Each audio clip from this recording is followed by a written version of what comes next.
Hello again, friends! And you are our friends, and welcome back to another edition of Jim Cornette's Drive Thru, episode 300!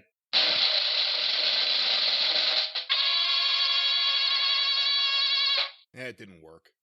Didn't sound that good. That was our budget for the day for the special effects.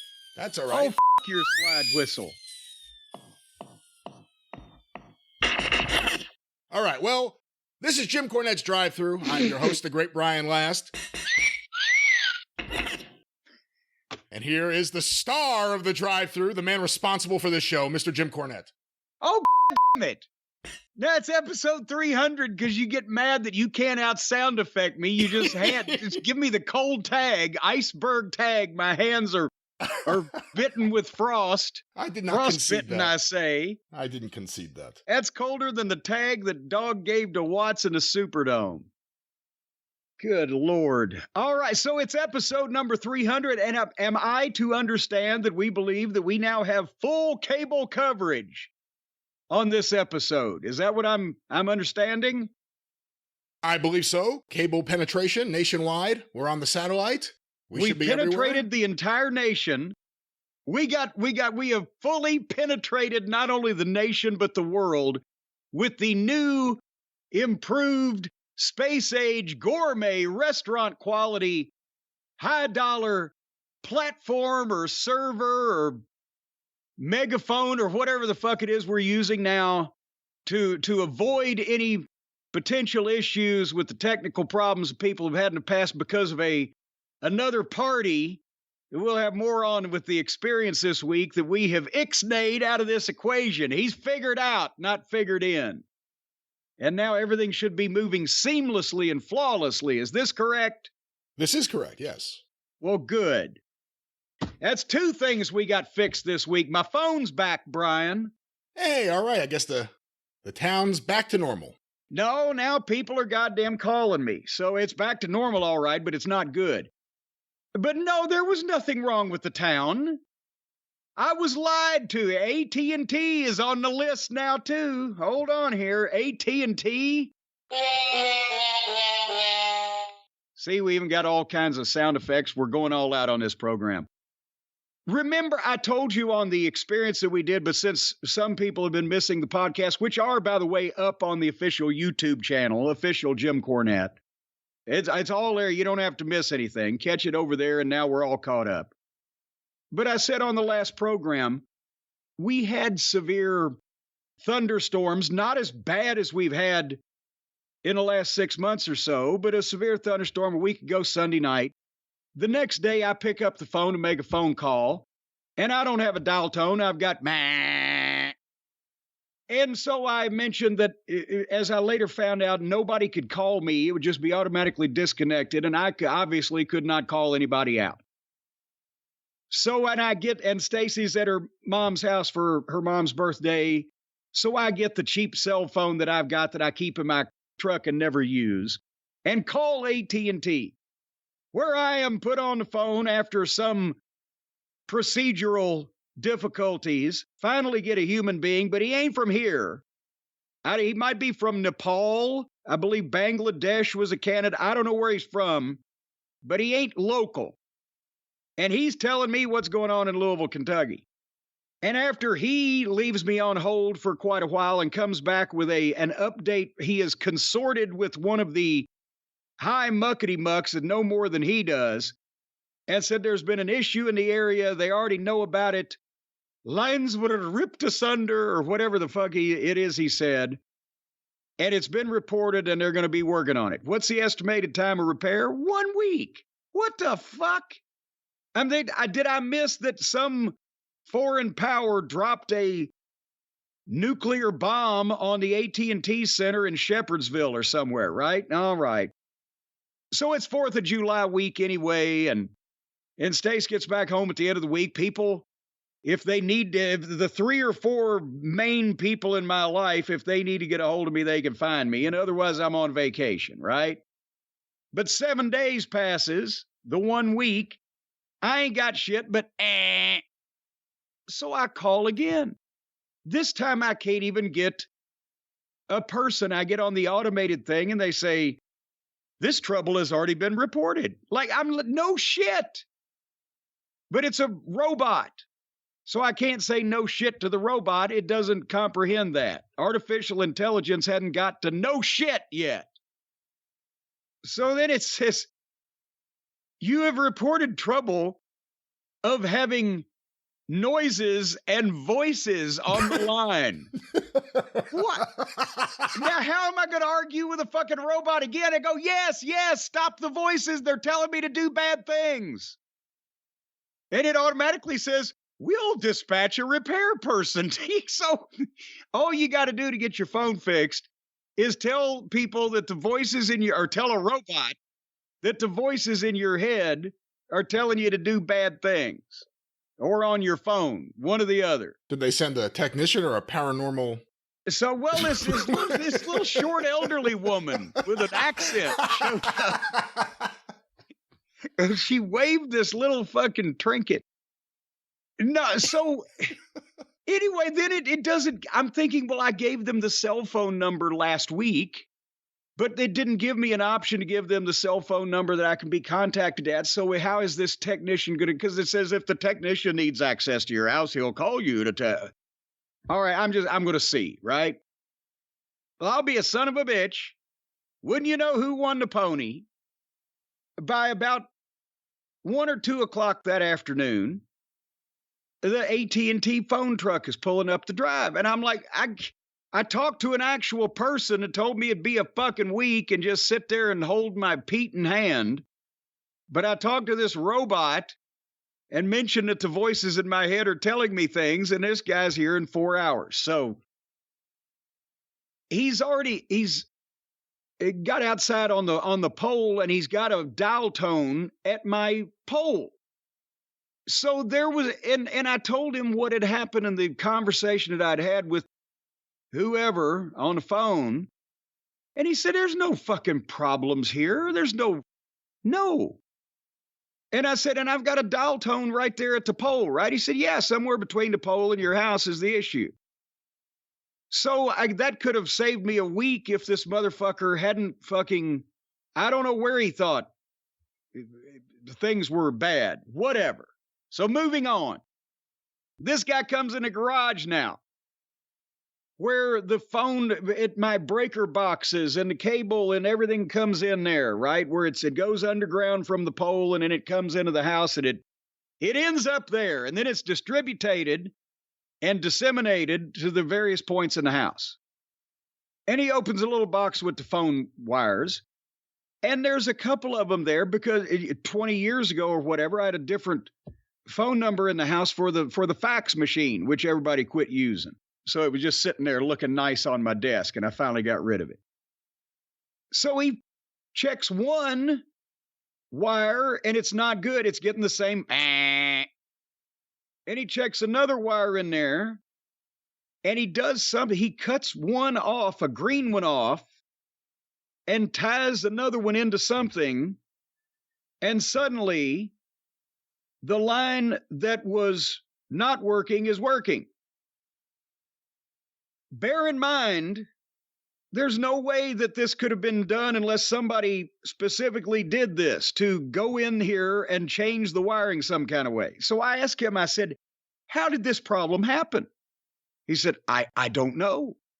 I said, how did you fix it? He said, I don't know. He said, he put his little gimmick up there and detected wires with signal versus wires with and clipped a couple of them together, and the fucking phone works again. It hasn't been changed in 20 years. Nobody's been in that little box to change those phone lines. And it's been the same phone number and the same line going to this house since 1956. But he comes in and in 15 minutes, clip, twist up. Okay, I don't know how I did it. I don't know what was wrong, but it works. I said, so fucking leave. Do you remember the question I asked you? Because I didn't What was it? I didn't even expect the answer you gave me, and it was perfect. I said, have you asked your neighbors if they're having a similar problem? You said no one has a phone. Well, yeah. All these weirdos. All they've got, the guy next to me, he's older than I am. All he's got's a cell phone.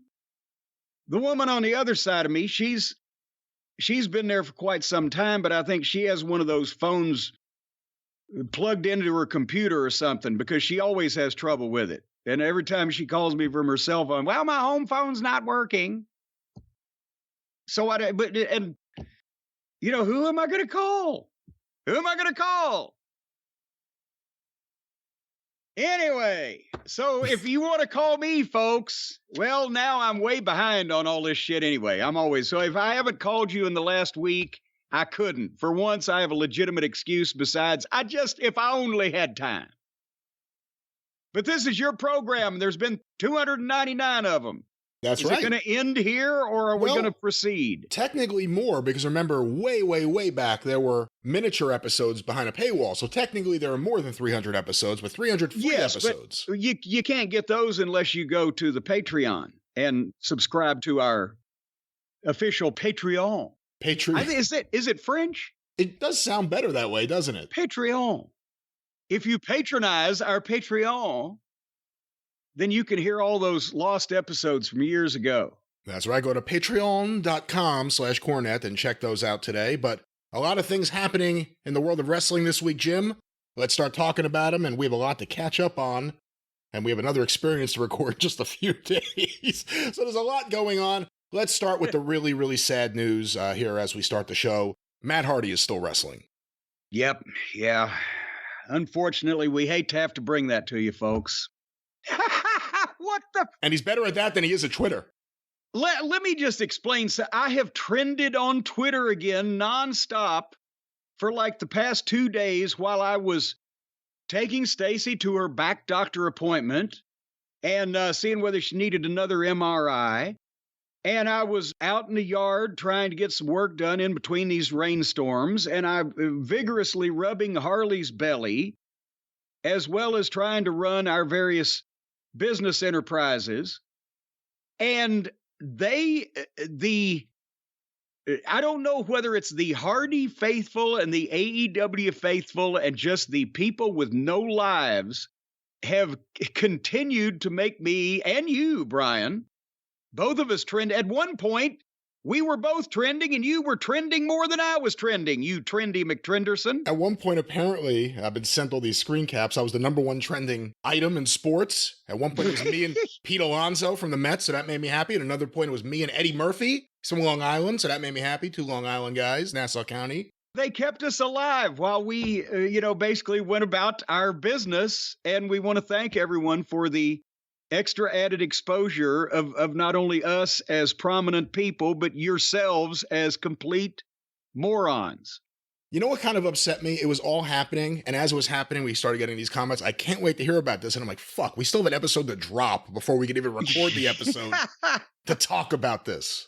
Well, and for the people who have been living under the proverbial rock, or who are lucky enough not to be on Twitter at all this emanated from Matt Hardy. Apparently, I guess it was late at night. Does Matt drunk tweet? Everything was spelled approximately correctly. There was some questionable, grammar, but that would be normal.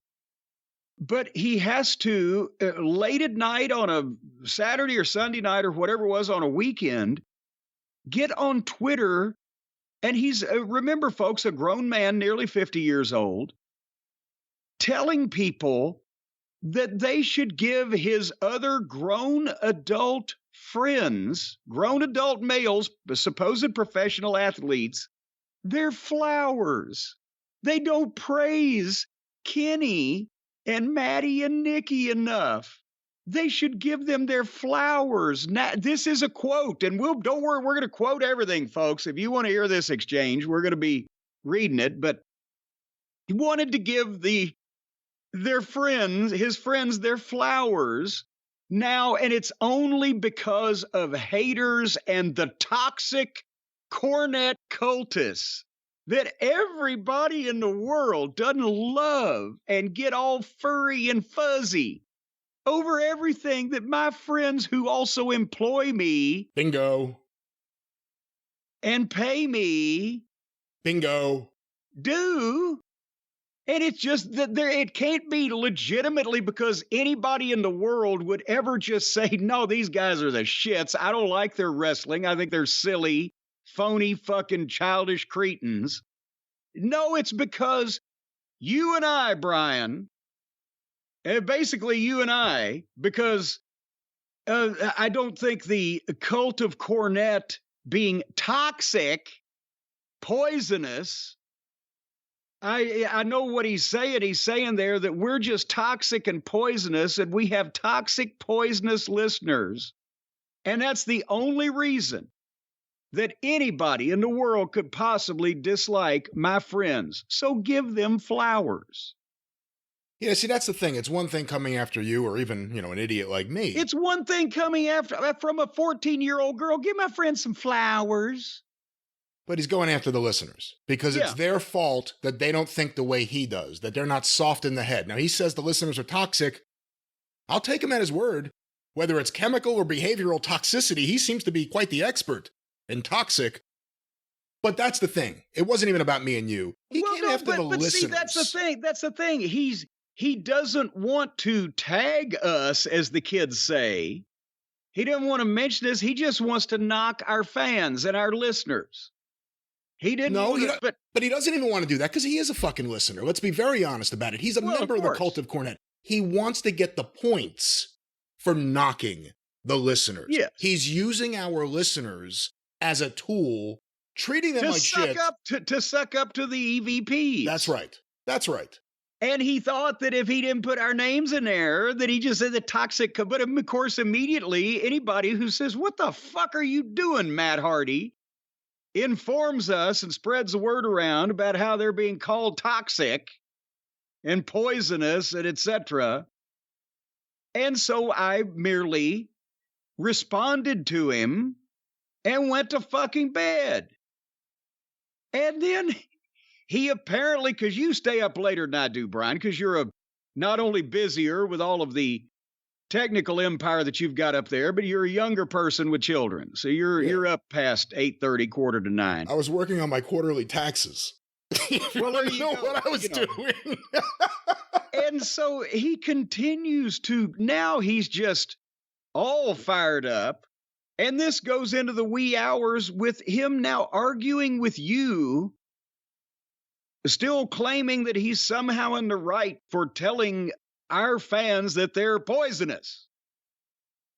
And then the whole floodgates open up of people who can spell all the words right and who use some punctuation and who have a grasp on the comment that they're trying to make and express themselves in sometimes sarcastic, sometimes witty, sometimes deep manners. And then you have the others that I don't know what the fuck they're doing or what they're on, but they're clearly on the other side of that. And they've all just lost their minds over it.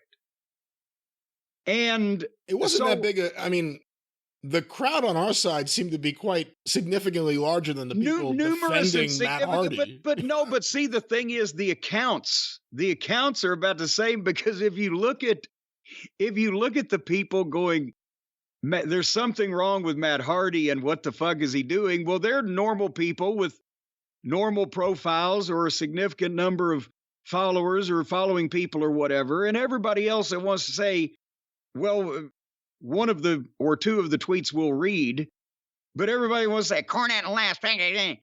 They've got 0 followers. They follow 7 people, or there's a picture of some generic person that they pulled off of fucking Getty Images or whatever the case may be. So I think that the account numbers, it's pretty 50-50, but the actual people behind them, I think it's 95-5. And the other thing is he used the audience. He was using the audience and trying to put down the audience. But the truth of the matter is, Matt Hardy is upset that even you can't pretend that his shit is good anymore. That's the problem. The problem is that we come on here and honestly talk about what we think of what we watch. And it has been impossible to see Matt Hardy. Let's just go back to the first moment he was in AEW, because that's like the last 4 years or so. It's been impossible to see that and think any of it's good. Either the performances in the ring, either the craptastic performances on the mic, the concussions.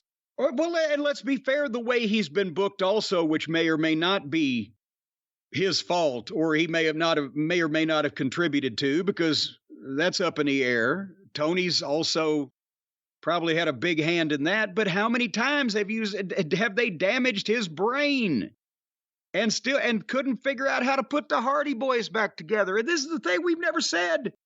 The Hardy Boys aren't a draw. We said they aren't a draw now because of the way they've been put back together.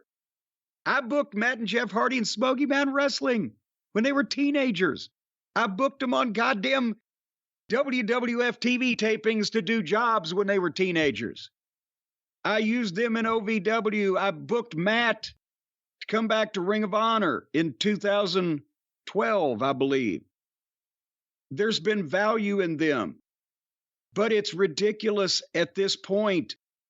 Not only the teleportation, the changing clothes in the ice machine, the fact that they're still trying to be the Hardy Boys when they're each almost 15 years older than the Rock and Roll Express were when they were in Smoky Mountain Wrestling. And people say, I used the Rock and Roll when they were over the hill.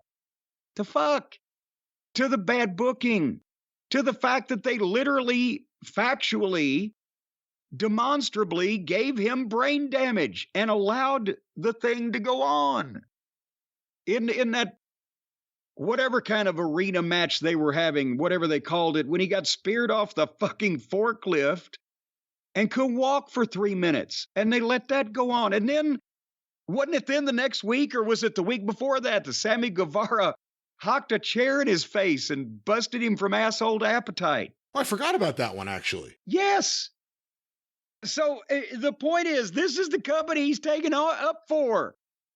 And the only thing we've said is that goddamn Matt should be ashamed of himself for the past few years for changing clothes in ice machines and teleportation and trying to do all this shit that he can't fucking do, instead of trying to be a force for good and logic as a veteran, saying, don't do this stupid shit, you're going to kill yourself.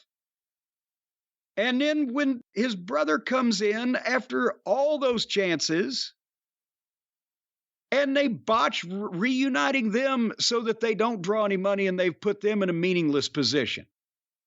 I also think his work sucks. And again, well, it does now. We're talking about AEW, but remember, before that, all of a sudden this broken, woken, bullshit fucking stuff shot at his house. That was one of the turning points. All of a sudden, Impact, which had just completely given up, and that has continued to this day, apparently, started letting him do that. They turned it over to this Adult Swim kind of stuff. There's an audience for that. There is a relatively small audience, but an audience that likes that. But it wasn't good to a lot of other people, and he's worse today than he was then. So the point is, Matt had a meltdown on Twitter until late in the night, and then it became, and which you primarily carried the banner for our side on, because I was asleep. And then a bunch of people picked up on it. We all trended for a couple of days. Would you, going back again to the original, because I didn't even see anything until I saw the tweet that said, oh, the cult of Cornette is toxic. But it was, the origination of that was him trying to say that some match was great when other people were saying, no, it wasn't great. And we need to give the kids their flowers. So can you bring the people up in chronological order on this chain of events? Yes, Matt Hardy, best known for standing on the apron, wrote this on July 7th. Dark Order versus the Elite was a fantastic match. It's nice to see Dark Order earn such a well-deserved spotlight. Hashtag AEW Rampage. The Young Bucks and Adam Page are extraordinary talents that will unfortunately get their flowers way later than they should. You know, Big Mama's used to be right on the spot with delivering those flowers. Big Mama's Flower Shop in Charlotte. But now I guess she's got so much business, it takes a while to get the flowers out there. And let me just say before we get into all the back and forth, because I think he's such a goof, but I also do feel bad and sympathize for his situation. And like a tweet like this spells it out. Like these are likely his last years of earning income, if we really just want to put it out there. And he's trying to hold on, and by doing so, he's trying to latch onto these fucking guys. And that's why you get out of nowhere tweets begging people to accept the people that he's latched onto. So he tweeted that out. Then someone and by the way, and there's nothing wrong with, I mean, it was a patronizing tweet, but he works for the company. He's praising the talents. There's nothing wrong with what he just said. And obviously, since nothing was mentioned about us, I would not have had anything to say about it. So someone named Ryan quote tweeted him saying, "Matt's right though. I know it's cool to hate on the Bucks and Hangman if you're a Punk Collision fan, but not for me. Give those guys their flowers." More flowers. You know, and by the way, I would love to give those guys, I'd buy them the whole flower shop. Big banners across them. Rest in peace. I'd love that. Should the Bucks come out to "You Don't Bring Me Flowers"? You don't? Do you know? Brian, last year in the music business, Neil Diamond and Barbra Streisand, right? 1978 or 9? I believe so. Am I correct? I think. I'm not one of the records I buy, but yes. Do you know how that duet originated? No, tell me. A DJ here in Louisville. Both Barbra Streisand and Neil Diamond had recorded that song, and he did, what do the kids call it? The mashup, the mix-up?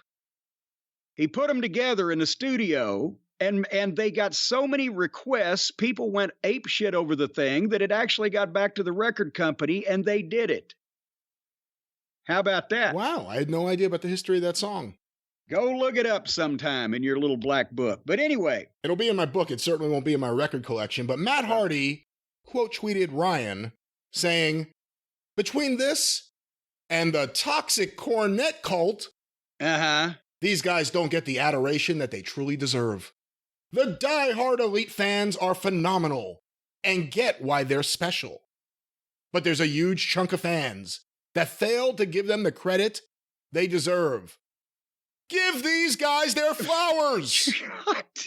The flowers? Is he high? What the fuck is he talking about? I don't know. Is he burning the flowers? Again. Not the vape. Give them the flower. Hint, hint. You can fucking verbally fillet these guys all you want if you don't knock our listeners and say the cult of Cornette is so toxic because we don't think that these guys are worth a shit. I'm sorry. It's a terrible thing that everybody in the world doesn't like your fucking friends that pay you. But there's no reason to call all of our listeners toxic because they don't like play wrestling. So that's when I was alerted to this, when I checked in on Twitter at whatever point that was. And I merely responded to Matt in a fairly respectful manner for me. Oh, would you like me to read that one too? I would like, because you got them in front of you. I don't know how to pull all this shit up. Geez, Matt, I can understand selling your soul for rock and roll, but selling it for Adderall? Even if you have to abandon your principles and verbally fillet these childish cretins for your check, leave my fans alone. It's not their fault Tony's not paying them enough to lie. And that was my comment, and I've left it there. It's don't bring our people into this fucking thing. And that's where I left it. And then apparently, Matt could not go to bed. He couldn't go to sleep. He couldn't leave it alone. He knew what was waiting in the bedroom. Oh, now, come on now. That's what he said. That's what he said at the end. Well, I know you're dramatic foreshadowing. But at the same time, some people said, was it Rebby that had his phone? Because you couldn't believe it. He's going to go on and argue this all fucking night, right? But people could believe she would because she does sometimes. No, we did hear that from a lot of people. And to be honest, I'm not too familiar with her prose, so I could figure out if the writing style is hers or not, but it doesn't matter. Shut up, turn off your phone. Don't try to go back and forth. You're not going to win. So after you were off the computer, which I knew, Matt Hardy responded, "Geez, Jim, I haven't sold my soul. I'm sticking to my principles and telling truths. I feel morally obligated to do right by my friends, although that's probably foreign to you. I earn a check because I'm great at what I do and still employable. Keep on seeding dissension amongst fans with your shtick. It's too sweet." See, and again, is still employable not a synonym for needs work? And also, is if I am 82 years old and I'm sitting under my dogwood tree petting Harley the Fourth, are people going to go, boy, it's a shame nobody will give him a job? What the fuck? Again, Matt tries to do the shock jock thing because that's verbiage from Maddie and Nikki, his doppelgangers. Can I say something about that? Yes. I grew up in New York. I grew up with Howard Stern. My father liked Imus, Opie and Anthony when they hit, sports talk radio, all this shit. Whether it's Matt Hardy and where's he from, North Carolina? Or the Bucks in California? Shut the fuck up about shock jocks. You guys don't know anything about shock jocks, you idiots. Well, but in this case, it's a synonym, a kayfabe term for truth teller. Yeah, all those people are telling the truth about my friends. They all want to be shocking. No, we just want to get your fucking friends off our television. But you see, this is part of the bigger problem, which is that, and I posted something about this on the Cult of Cornette Facebook group. If you talk to people in wrestling, and if you talk to wrestling media personalities or whatever the fuck everyone is, you get real stuff. You get real talk. You get gossip. You get real opinions, real thoughts. A lot of these people, when they get on the air, those opinions and thoughts are gone. They're not going to say what they really think, and you understand why. They don't want to upset people, or maybe they want to edge their way into a job one day for one of the companies. There's a lot of that. There's a lot of that out there. We don't do that because we're happy doing this. I've already done that, and you don't want to do it. That's it. This is what we're doing. And the idea that unless you're doing a wrestling version of the Drew Barrymore show, where you hold the guests' hands and you kiss them and you tell them how much you love them, that you're negative or this and that. No, we're honest. We're honest. I love late night TV. I love David Letterman. I thought Craig Ferguson was the last great late night talk show host. Conan, Tapes of Cavett, and Carson. I love all this stuff. I can say Jimmy Fallon sucks. And I'm allowed to say I am happy James Corden returned to England because he sucked too. You can appreciate good stuff and point your finger and say it about the bad stuff. And again, a lot of the things that people get upset about that we talk about, everyone in the fucking business talks about. Of course. They're just not prepared to go on the record saying it. I'm not looking to be friends with wrestlers. I don't give a fuck. So anyway, I responded to Matt Hardy because I knew you weren't on the computer. And again, he's attacking the listeners and he's saying that we're seeding dissension. So I wrote, he thinks he's great at what he does because he said he's still great at what he does. We've all been watching. His promos suck. His in-ring work is shit. And the only thing anyone has ever been interested in him doing is tagging in his brother. Jim telling the truth is, quote, seeding dissension? How many concussions is too many? And Matt Hardy responded to me, I'm great at what I do, Brian Least. I'm great at pro wrestling. I'm great at giving back and helping young talent. You're just some asshole with an opinion. And that opinion doesn't mean shit in reality. But most importantly, just an asshole. By the way, you seem to care a lot about this asshole's opinion, buddy boy. So I responded, because again, he's arguing over how great he is. But I know now you've got him hopping up and down like one of the Rock and Roll Express fans in 1986. And again, now the defense is he's arguing his greatness. He's arguing his greatness with the great Brian Last. And the reason why he's so great, that proves that our fans are poisonous. So I wrote, you've been a great enabler, but you know your crap has sucked for years. And that's Mr. Asshole to you. Yeah. Toxic. I think we should start a company called Toxic. That's good. Toxic wrestling. No, just toxic. We could poison everything. Well, no, let's not say that. That's not funny. We don't want to poison things. Well, no, we're toxic. That's what non-toxic means. A kid can stick it in his mouth, right? Well, toxic. We're going to market this shit as your kids can't stick it in their mouths. Well, can we market the toxicity that it's self-contained, it won't be spread? No, what's the good of toxicity if you can't spread it? People may not want it. Well, they're going to get it. Well, let's go back to toxic Matt Hardy here. Another shitty joke. Must be your forte, least. My shit's good. Your shit is shit. You toxic bitch-ass asshole.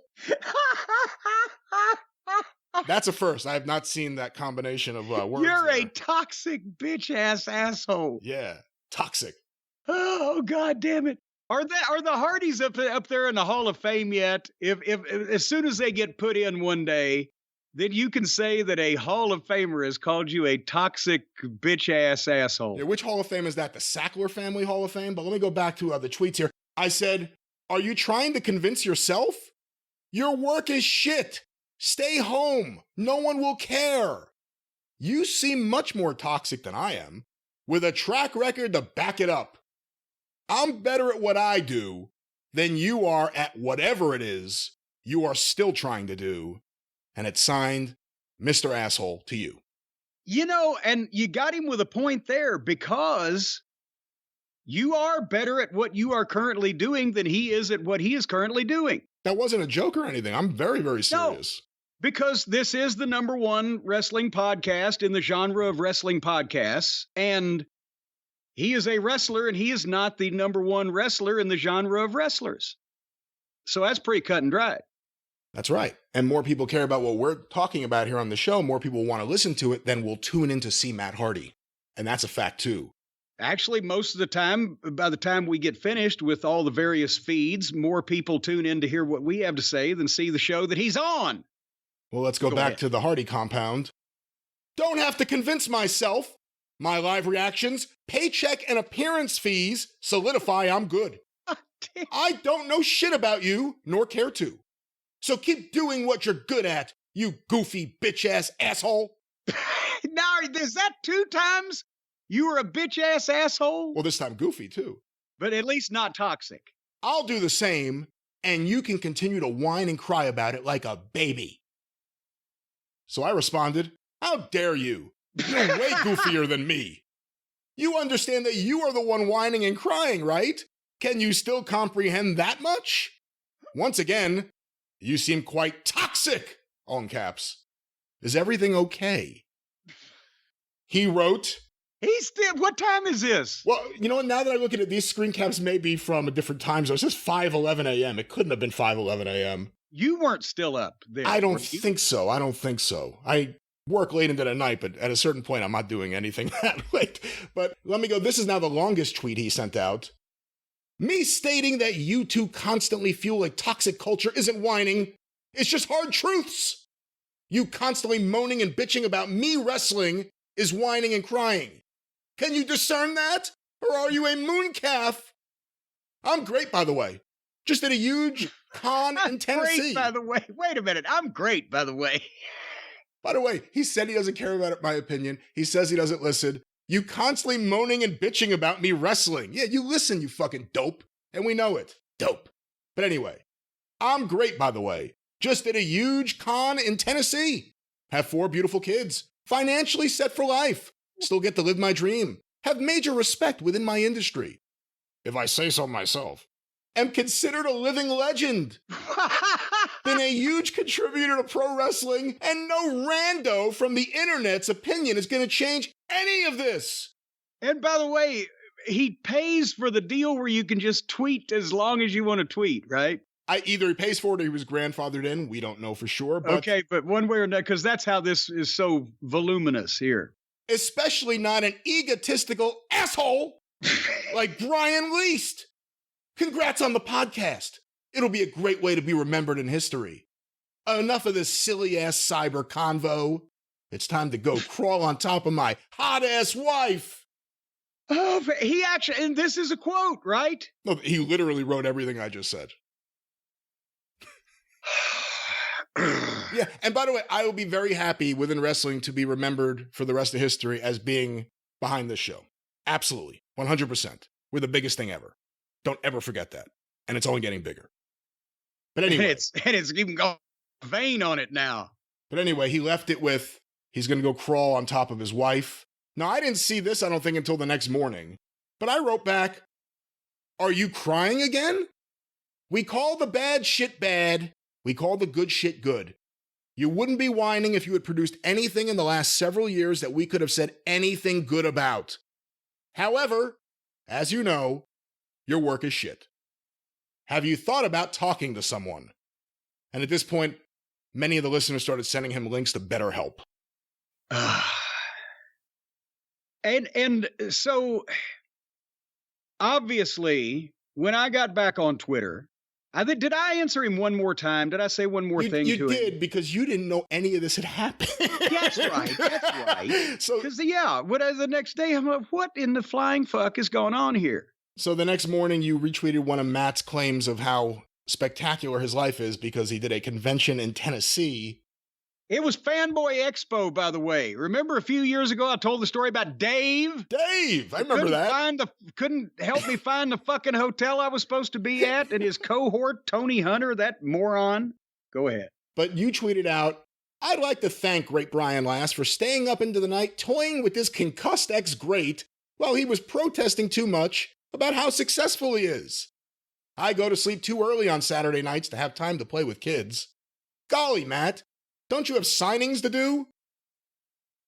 And he responded to you. And by the way, and I was incorrect. It was Sunday night. That was the night before. I wrote Saturday because, hey, every day's a weekend to me. Last night was Sunday, Jimmy. Maybe you're the concussed one. You're definitely an ex-great. I used to have massive respect for you, but that's been long gone. That's the case with many people now, and it's sad. This is my final tweet to you.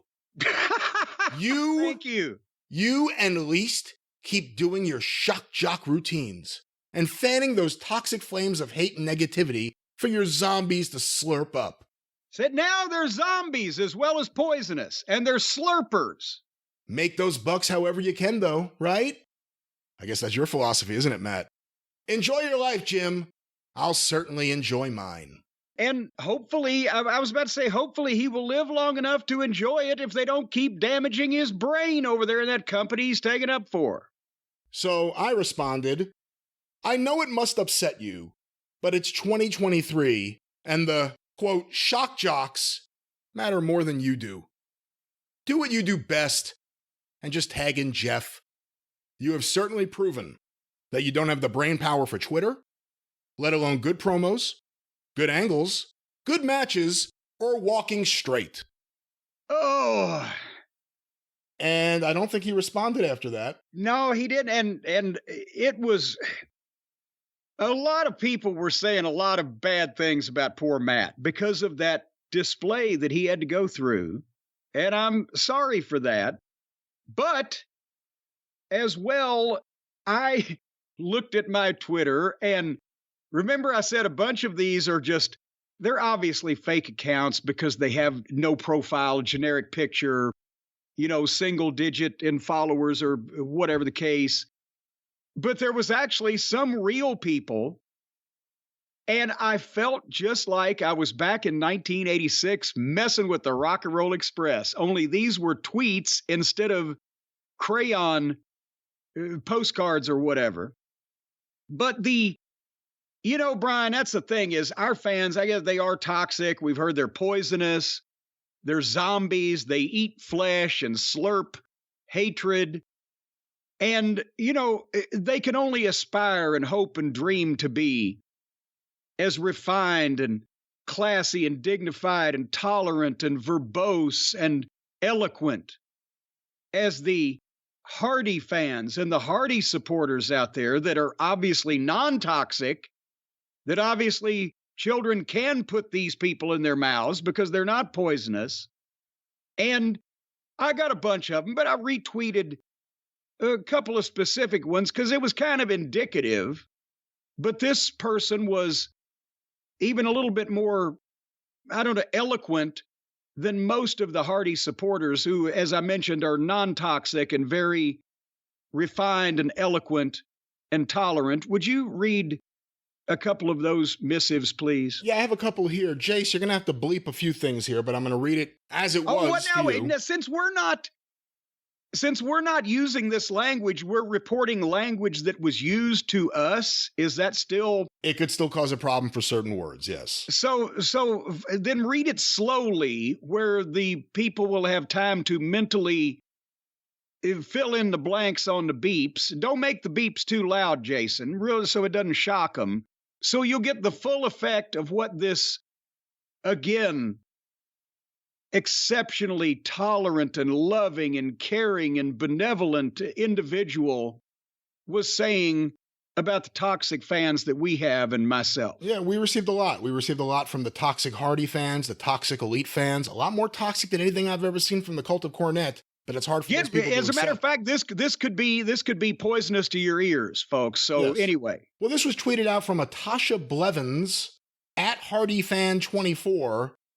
And surprise, surprise, her image is her with Matt Hardy. I'd like for you two to go suck some more dick. Fuck both of you pieces of shit. Your moms should have swallowed your bitch asses. At least Matt Hardy's birth certificate wasn't an apology from the condom factory. I didn't even read this before. I didn't see that. Fuck you two yeast-infected cum bubbles. You're nobodies. And by you're nobody, Y-O-U-R. Yeah. You're nobodies. Yeah. You're nobodies till somebody's loves you. And here's another one from her.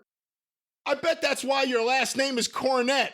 Your mom used to suck cock that probably had corn on it after pulling it out of someone's ass. Sucked so many and swallowed so much, she named her dump after it. When you open your mouth, dicks fall out. Fuck you and your boyfriend, bitch. But at least I'm not a bitch-ass asshole. Fuck you and your boyfriend had an exclamation point. Bitch has nothing. It's just bitch on its own. Just bitch and it trailed off. Yeah. And now there's an update on that. So many people, believe it or not, this woman, and I use the air quotes, this woman not only didn't delete her whole account, or I don't even think those tweets, but when people deluged her about what is mentally wrong with you and talking about what she had said, her final response, I think, the next day or whatever, well, I was just mad. I shouldn't have said those things, but I was mad. And then she sent out a tweet apologizing to me and you, Brian. Have you seen that one? I actually had not seen that, no. Yeah, I saw that this morning. Well, I guess I shouldn't have said all that stuff, but I was mad, but I shouldn't speak that way. Apology accepted. I don't know. Have you seen the picture of her? You know, let's just say a few things here. One, it's a popular thing to blame everything on Jim Cornette and now blame everything on his audience because his audience are just mindless people. They're zombies who can't think for themselves. And there's so many of them. You know, goddamn, if The Walking Dead had had a cast like this, they could have fucking taken over the whole goddamn world. Hey, listen, every single week, there are a lot more fans of these shows. Every single week, there are less people that care about Matt Hardy. There aren't any more new fans for Matt Hardy. This is it. This is the end. And he wants to blame us. He wants to blame us for giving honest thoughts about his work. No, anyway, you know, it wasn't even his work. At first, it was his friends' work that didn't get their flowers. No, but this, based on what he said, this then goes back... Then the true thoughts came out. Right. This goes back to the fact that his work has been shit for a very long time. And Matt Hardy is upset that we're just not going to do the Drew Barrymore type of wrestling programming that everyone else wants to do. And if you like that kind of stuff, go there. This is a show. These shows are built on honesty. We're honest with the listeners. I don't care what the wrestlers think or the promotions think. I care what the listeners think. And I'm not going to start hiding my true feelings about these guys because it'll upset people. I don't care. I'm not looking to be friends with them. I'd rather be able to give an honest assessment to the audience. I wish I could say the same thing about I would love to still be friends with some of these people, but not at the cost of having to humor them when they have gone off the deep end, whether they're having matches with the Invisible Man or praising the Buckaroos or doing whatever the fuck it is they're doing with the teleportation and the space aliens or whatever the fuck. They have disappointed me. Therefore, I have to give my opinion. Because this is what I do. And very well, by the way. No, and everyone, that's the thing. There's a soft fan base. And it's such a small fan base. We do need to point out, it's not even, like the Observer audience. It's a small portion of the Observer audience. Because we know, because a lot of them are listening to this. But there's a small group of them that are on the Observer message. Well, once again, they pay Brian Alvarez and Dave Meltzer so that they can go on a message board and hide and talk shit and say all sorts of slanderous things. They know they won't be sued. Dave and Brian will be sued. But we'll get to that at another point. Everyone wants to attack Jim Cornette and his fans. At some point in history, you guys want to talk about history? You guys are going to have to turn around and realize that you all missed this story. How big these shows are. And how big this audience is. And how many people agree with what Jim says, don't follow what he says. You just hit it. The reason why is because all of these people are pissed the fuck off that these jack-offs have ruined the wrestling business. And at least they can get a kick, the same kind of entertainment they used to get out of good wrestling, by hearing us take the piss out of the bad wrestling. And it's easy to do because we don't have to make anything up. We can just relate what we see. Yeah. So therein lies the problem is if you don't want us to not give you your flowers, then don't go out there and take a shit in the middle of the ring. And don't attack the listeners. You got a problem with what we say? Yeah. Come to us. Don't out of nowhere attack the listeners because you're looking for points. You're running out of points. I hate those fucking Madonna fans because I don't like her music. What the fuck? Just because... Or vice versa. I hate those people that don't like my favorite singer because they don't like my favorite singer. Well, maybe because your favorite singer sucks. The soft fan with weak takes, and some of them are just fans and some of them are in wrestling media, have a problem with anyone who doesn't toe that line, and then they act in the toxic manner that they accuse everyone else of acting in. How dare you say things? How dare you make fun of everyone? What? We can't make fun of things now? We can't make fun of things. Seriously, all the soft, weak-minded fans, all the people with the weak takes, all the people with a closet full of Young Bucks t-shirts, go fuck yourself. They make fun of the wrestling business, so we make fun of them. It's tit for tat. Only we got bigger tits than they've got tats. See? We have the biggest hits in wrestling podcasts. Yeah, they're spectacular. And we like to make fun of stupid people doing stupid shit. And we're going to continue to do that for the other people who like. And let me ask you this. Brian, you're a big baseball fan. Yeah. Right? So isn't this human nature if some player made the team on the Mets this year, and every time he got an at-bat, and swung at the ball, he lost his grip on the bat, and it flew and beamed the fucking pitcher in the goddamn head every single time. After about 5 or 6 of those, wouldn't people start making fun of him? It would happen after the first one, and after the second one, people would think something's going on. After the third one, it would be the biggest scandal in sports. But it would be hard to do that on purpose, wouldn't it? It would have to be an accident. You couldn't nail the guy, but nevertheless... a lot of fans would be making some fucking fun out of him, right? What about old Titus O'Neil that entered the Royal Rumble head first under the ring? He's never lived that down, but guess what? That's human nature. So when you do stupid, silly, bad things, funny-looking things, whatever, people make fun of you. Get the fuck over it. Oh my God, you made fun of Kenny. Well, guess what? So do his coworkers, and so do his friends, and so do the people that know him. And so does everybody that sees that ridiculous cult Japanese bullshit of him wrestling sex toys and sticking his finger up other oiled men's naked assholes in the middle of a wrestling ring. We just say it. Everyone else will say it on the phone. Everyone else will say it in text messages. Some people will hide on message boards and say it. We say it on the air. We're honest with the audience. Wrestling industry be damned. Yeah, don't worry, it has been. I think the wrestling industry about 30 years ago kicked the fuck out of Maria Ospinskaya and got cursed. Oh, kicked her right in the fucking face. And she's, ooh, even a man who is pure in heart and says his prayers by night will have to watch bad wrestling when the WWE takes over and Tony Khan convinces his father to put in a bunch of money to fucking fund his goddamn live action figure playset. It didn't rhyme as good as the original one did, but. And the other, one last thing I want to point out, just a little bit of the hypocrisy.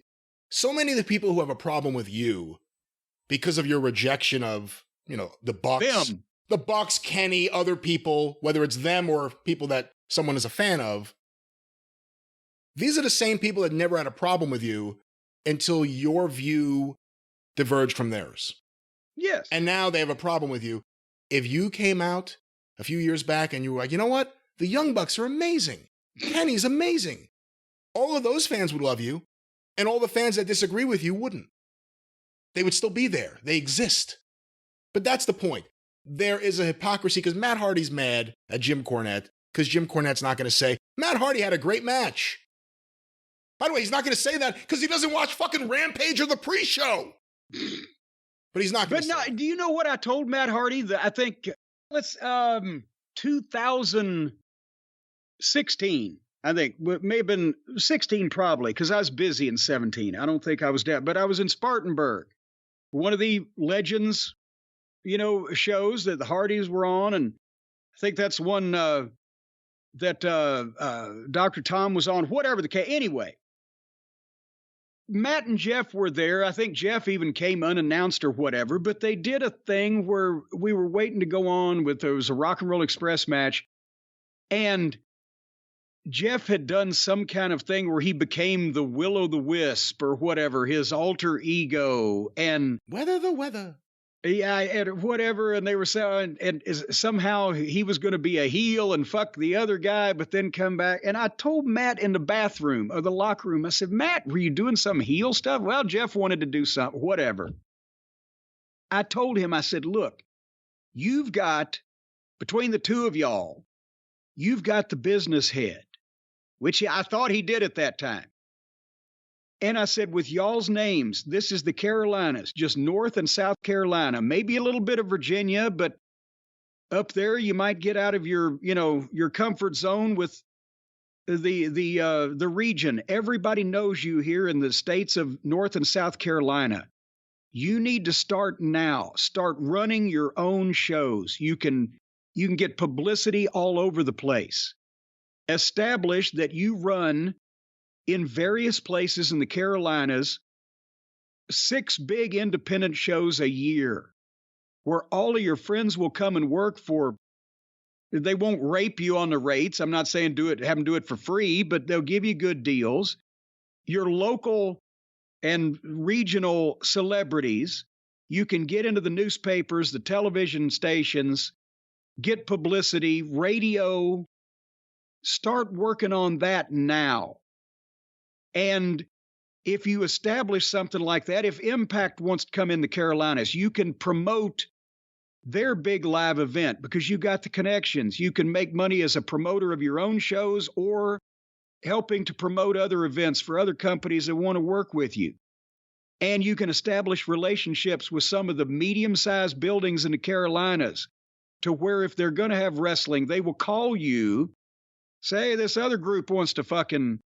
These are the things that people don't understand about being in the wrestling business and running regular locations. The building will call you, hey, another wrestling promotion wants to run.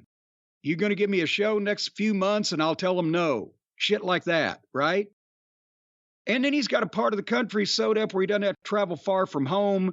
He can promote fan fests, autograph sessions, and you can make 6 figures and not fucking be away from home, but maybe 10 nights a fucking year if you want. But instead, he's getting speared off fucking forklifts. So I've given up. Yeah, well, that's that. And don't call our audience toxic, all right? Keep your brother off the road, keep your wife off the internet, and don't worry about our audience. And it's Mr. Asshole and Mr. Toxic to you. That's right. You're Mr. Toxic? I'm Mr. Toxic if you're Mr. Asshole. You want to trade? How about the system of Dr. Tar and Professor Feather? That's an overlooked Alan Parsons Project classic. Boy, I guess so. You don't remember? I'd say it was on the Tales of Mystery and Imagination album. I don't know that one, no. Oh, it's fantastic. The whole side, actually. A Dream Within a Dream, A Cask of Amontillado, The System of Dr. Tar and Professor Feather. It's amazing. Amazing music. Well, Jim, moving on from the Hardy Party drama, let's get to some other news and happenings in the world of wrestling. Let's go to some sad news.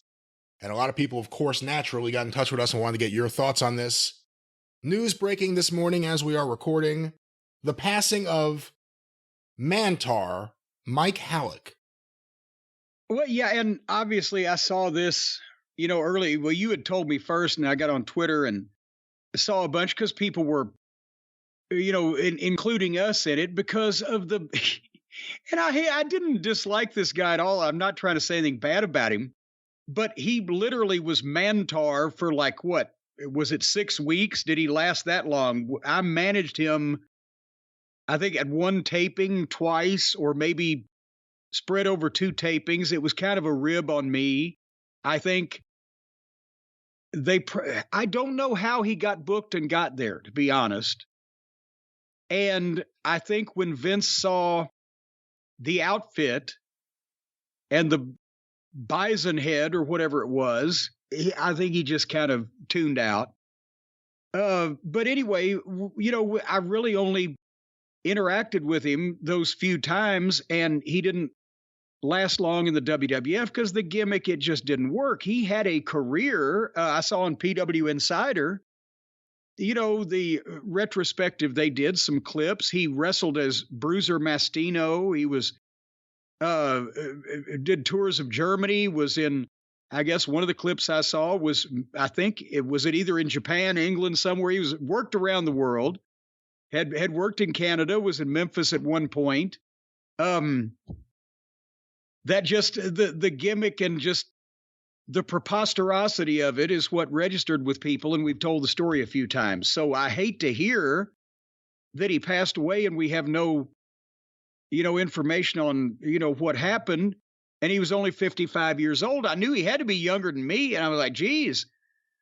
So, we really don't know anything more than that, but we had to comment on it just because so many people have brought the thing up. Hey, you as a tape trader, you were watching stuff from everywhere but Antarctica. And Germany. How well, did you see anything of his other work besides Mantaur in the WWF?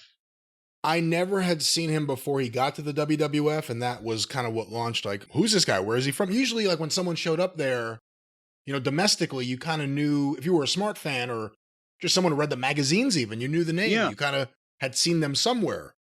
But I didn't know who this guy was at all, and I don't think I ever saw footage of him until, like, the days of YouTube, before Mantaur, and again, it lasted a very short period of time. He had a run in Memphis when Memphis was not doing well, I think was it the late 80s or was it the early 90s? At some point around there. But yeah, and that's the thing is, in those days, somebody could still show up on television with a different gimmick and a different look, and you didn't know who the fuck they were.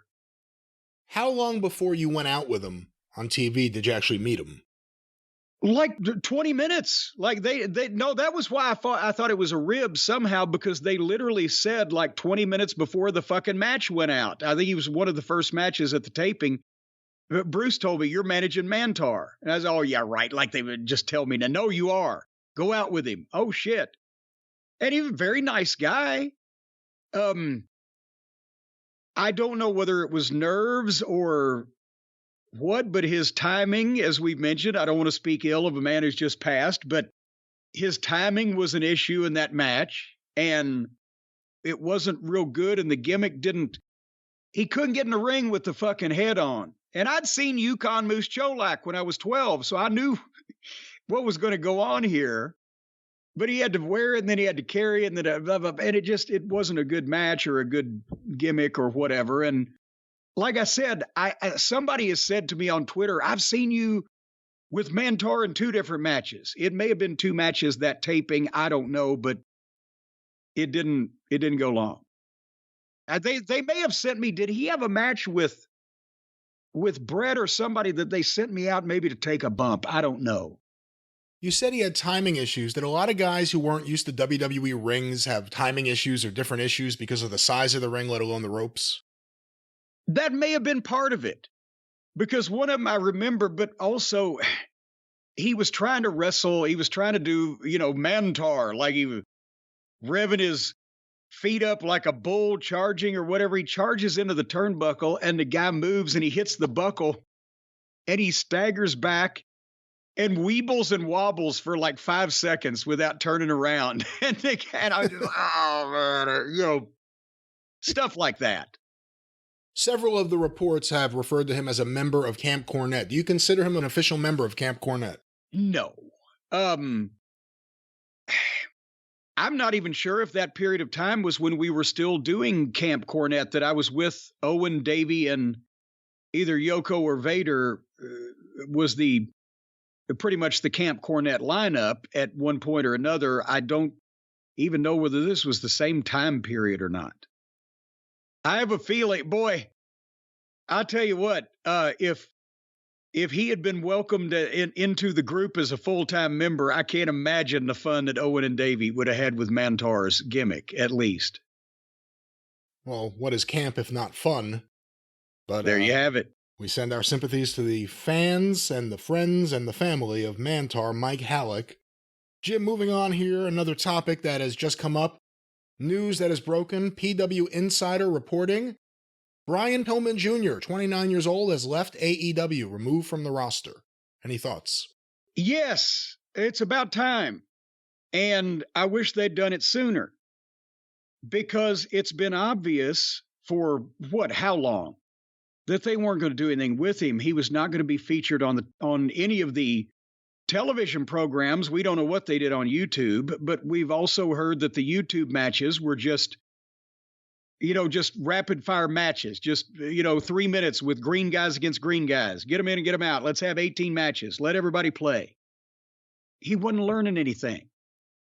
Not only was he not learning anything, even if he was the smartest guy in the world, if you never see him, he could be the best wrestler in the world. You wouldn't know it because you're not seeing him. But the point is, if he's not, they had a period of time, there was a window there, the dark side of the ring on his dad. I'm not conflating it with the Eddie Kingston piece, but there was another article or related articles about Brian Jr. at that period of time. He had sympathy. Remember, people were kind of behind him. Yeah. And they didn't, you saw him a few times on TV and he didn't do anything, wasn't allowed to do anything remarkable or memorable. And then you didn't see him anymore and that window closed. So I'm not saying I'm glad he got fired. I'm saying it's about time, because if he still wants to be a wrestler, I know the guaranteed income, because everybody that works for Tony Khan, even people you don't see for years at a time, they still get their check. That's great, but if he ever wants to be more than what he is now, he has to go out and go somewhere else.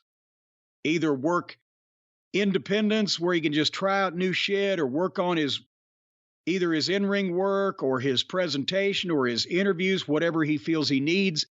Maybe try out a new look, not changing himself entirely. He's Brian Pillman's son, but a new manner of dress or way of doing things.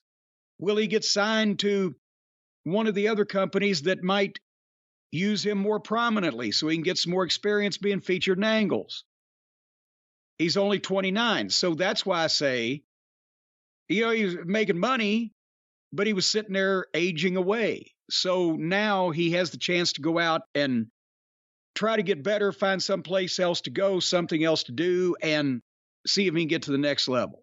And that's probably the best thing for him if he wants to be a wrestler long term. If he just was taking the check, then that's a bad thing. That's probably pretty tough for a lot of people to hear. It's a good thing that you're no longer with that company paying you 6 figures. How should he see this? Well, that just as just an opportunity. You know, that's the thing.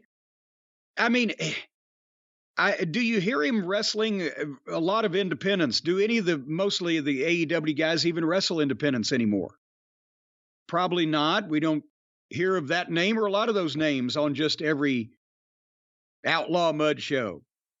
So he's not been wrestling that much. And you can't, even if he was in a gym training every day, you can't get better without being in front of people. So again, over the last 3 years, he's probably had minimal expenses. He's been paid good money to do very little. Hopefully he saved some of it or most of it. Because as a wrestler in your 20s, you should have done that. Everybody should. Then he can decide whether he wants to continue to be a wrestler and take a few years where he might not make much money, but he'll get more experience and make a name for himself, or might now be the time to fucking cut bait. We shall find out. Jim, another thing I wanted to talk to you about was something we did not review when we reviewed SmackDown on the Experience the other day because it was not on the actual show, but footage is out there and exclusive to WWE YouTube. LA Knight confronting Hit Row. And this thing has gotten 1.2 million views as of this morning when I watched it. I don't know what it'll be up to by the time the people hear this, the cult of Cornette, but it wasn't even a confrontation, apparently, with the trimming they did on the SmackDown show, or for whatever reason, LA Knight was not on that show. And we all know the reasons why Skid Row wasn't on the show. So they did a deal for the Live House and put the video on YouTube where Skid Row is in the ring and Flop Dollar is doing a promo where he's trying to hit the crowd with heel lines, and they're laughing, and the crowd is neither laughing nor booing. They're just sitting there rolling their fucking eyes like, what? And the shit's falling flatter than you can hear a mouse pissing on cotton in the corner in this crowd. No, the best part, though, is as this is happening and they're quiet, the other members have microphones. So do you hear, yeah. Yes. There's no one else reacting except and the girl, what's her name? Bayfabe? Bayfabe. What? Bayfabe. Bayfab. Well, she's going, that's right. And nobody else is saying a word. They're in this arena. Nobody's reacting. The lines are falling flat. And then suddenly, LA Knight's music plays and the people go ballistic. And here he comes. And there's no verbal confrontation or reason for him. They didn't even mention his name. He just slides in the ring and starts kicking the shit out of him. And as he's fighting, boom, and the people are, yay!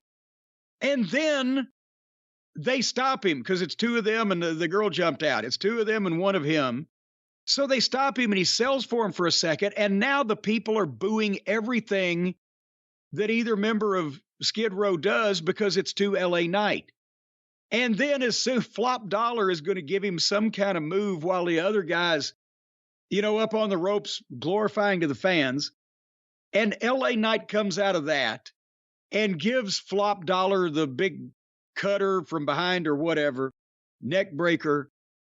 The point, again, Flop Dollar, it looks like some guy parking cars at the fucking local high school basketball game. One of the fathers just happened to wander into the fucking wrestling ring. And every time he tries to do anything physical, it looks like his arms and legs aren't hinged in the direction that most people's are. And it's odd. It's captivating, but odd. So boom, he puts him down, and then the other guy jumps down, and oh shit. And LA Knight hits him with throws him over the top rope out of the ring, I think. And it hit, boom, boom. It just beat him up and shoved him out, and then grabbed the mic. And of course, the people are ballistic over him. And they do the L.A. Knight, yeah.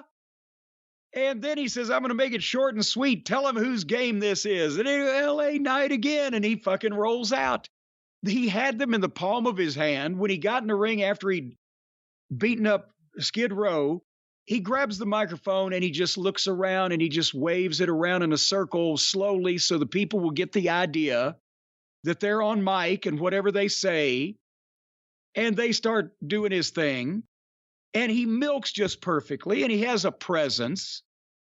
And, so this whole thing was under 3 minutes, but it tore the house down.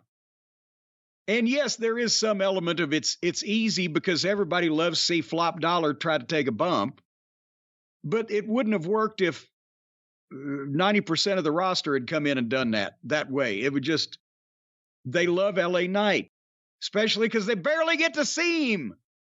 But what does this say?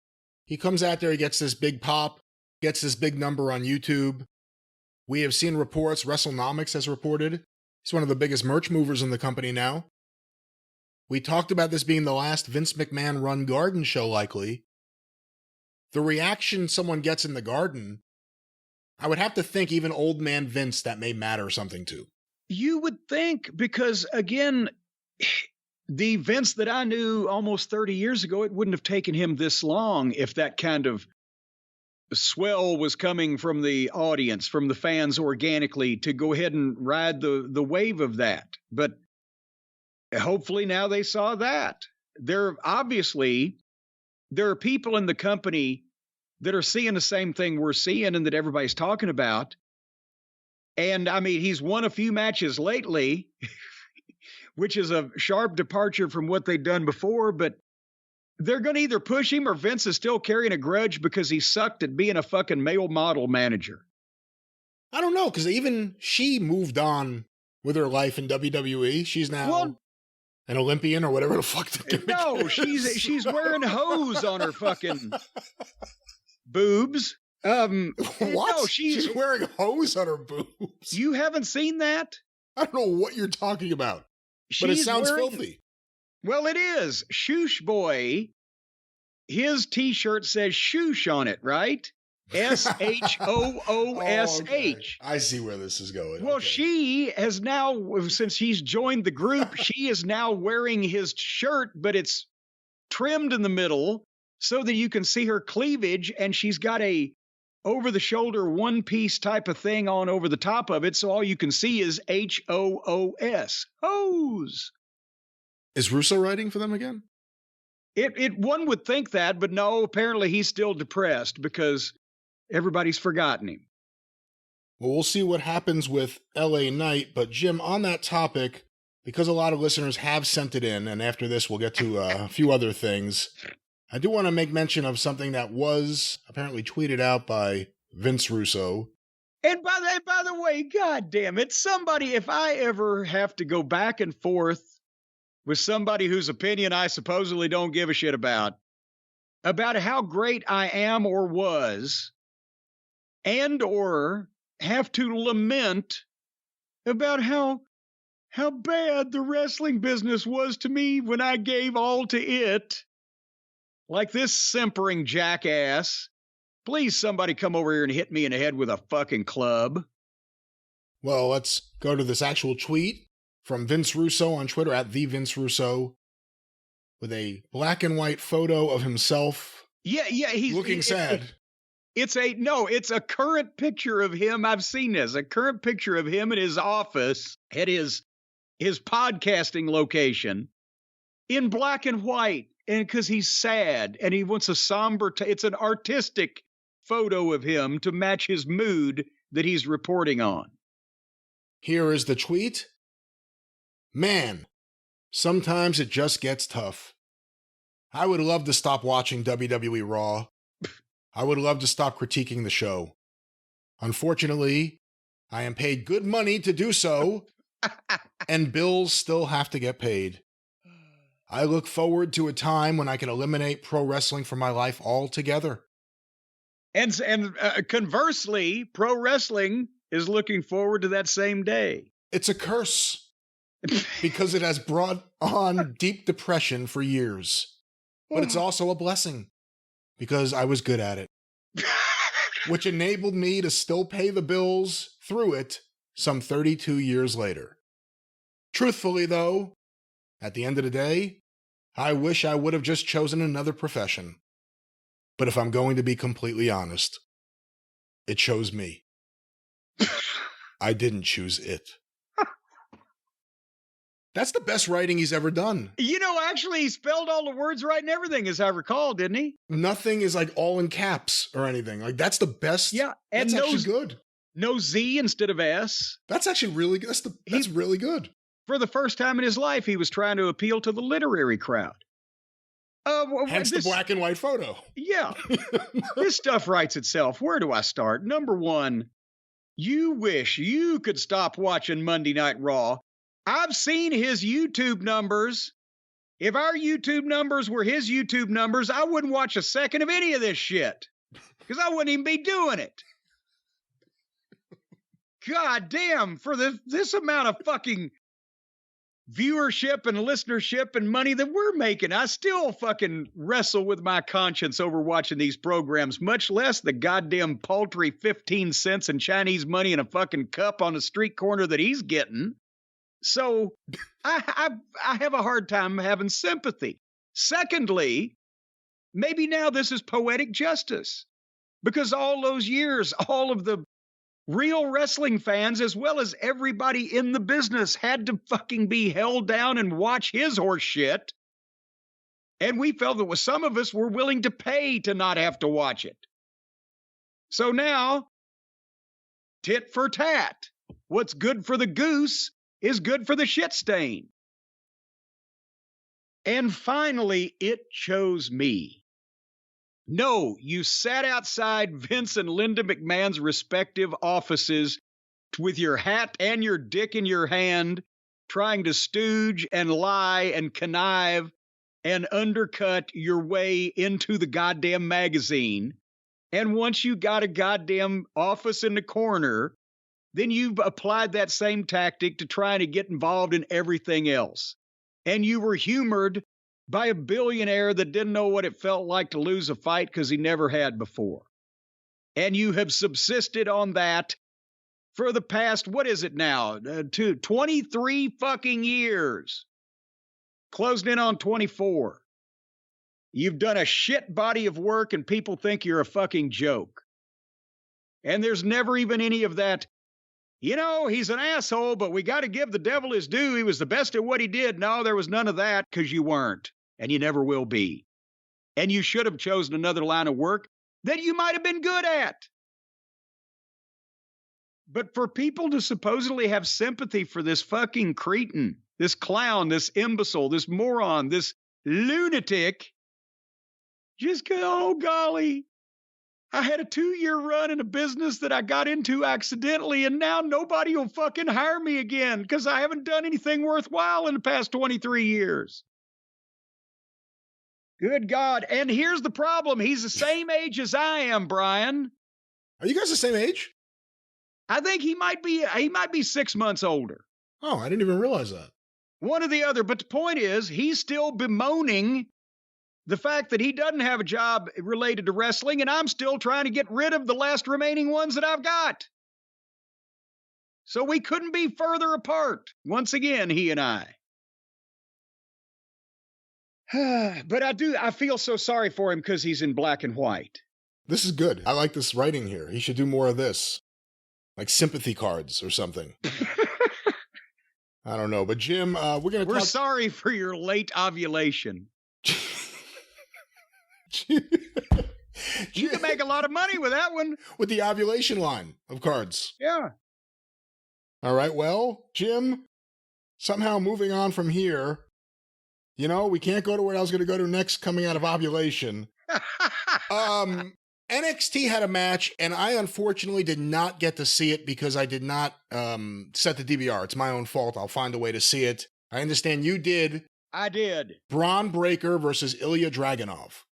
And you would like it. You would want to see it. It wasn't like an epic half-hour, classic main event of a pay-per-view that is, can't miss. But we've been talking about following Bron Breakker's progress, and we saw the match he had with Seth Rollins. This one was actually better than the one with Seth, I thought, because it was more...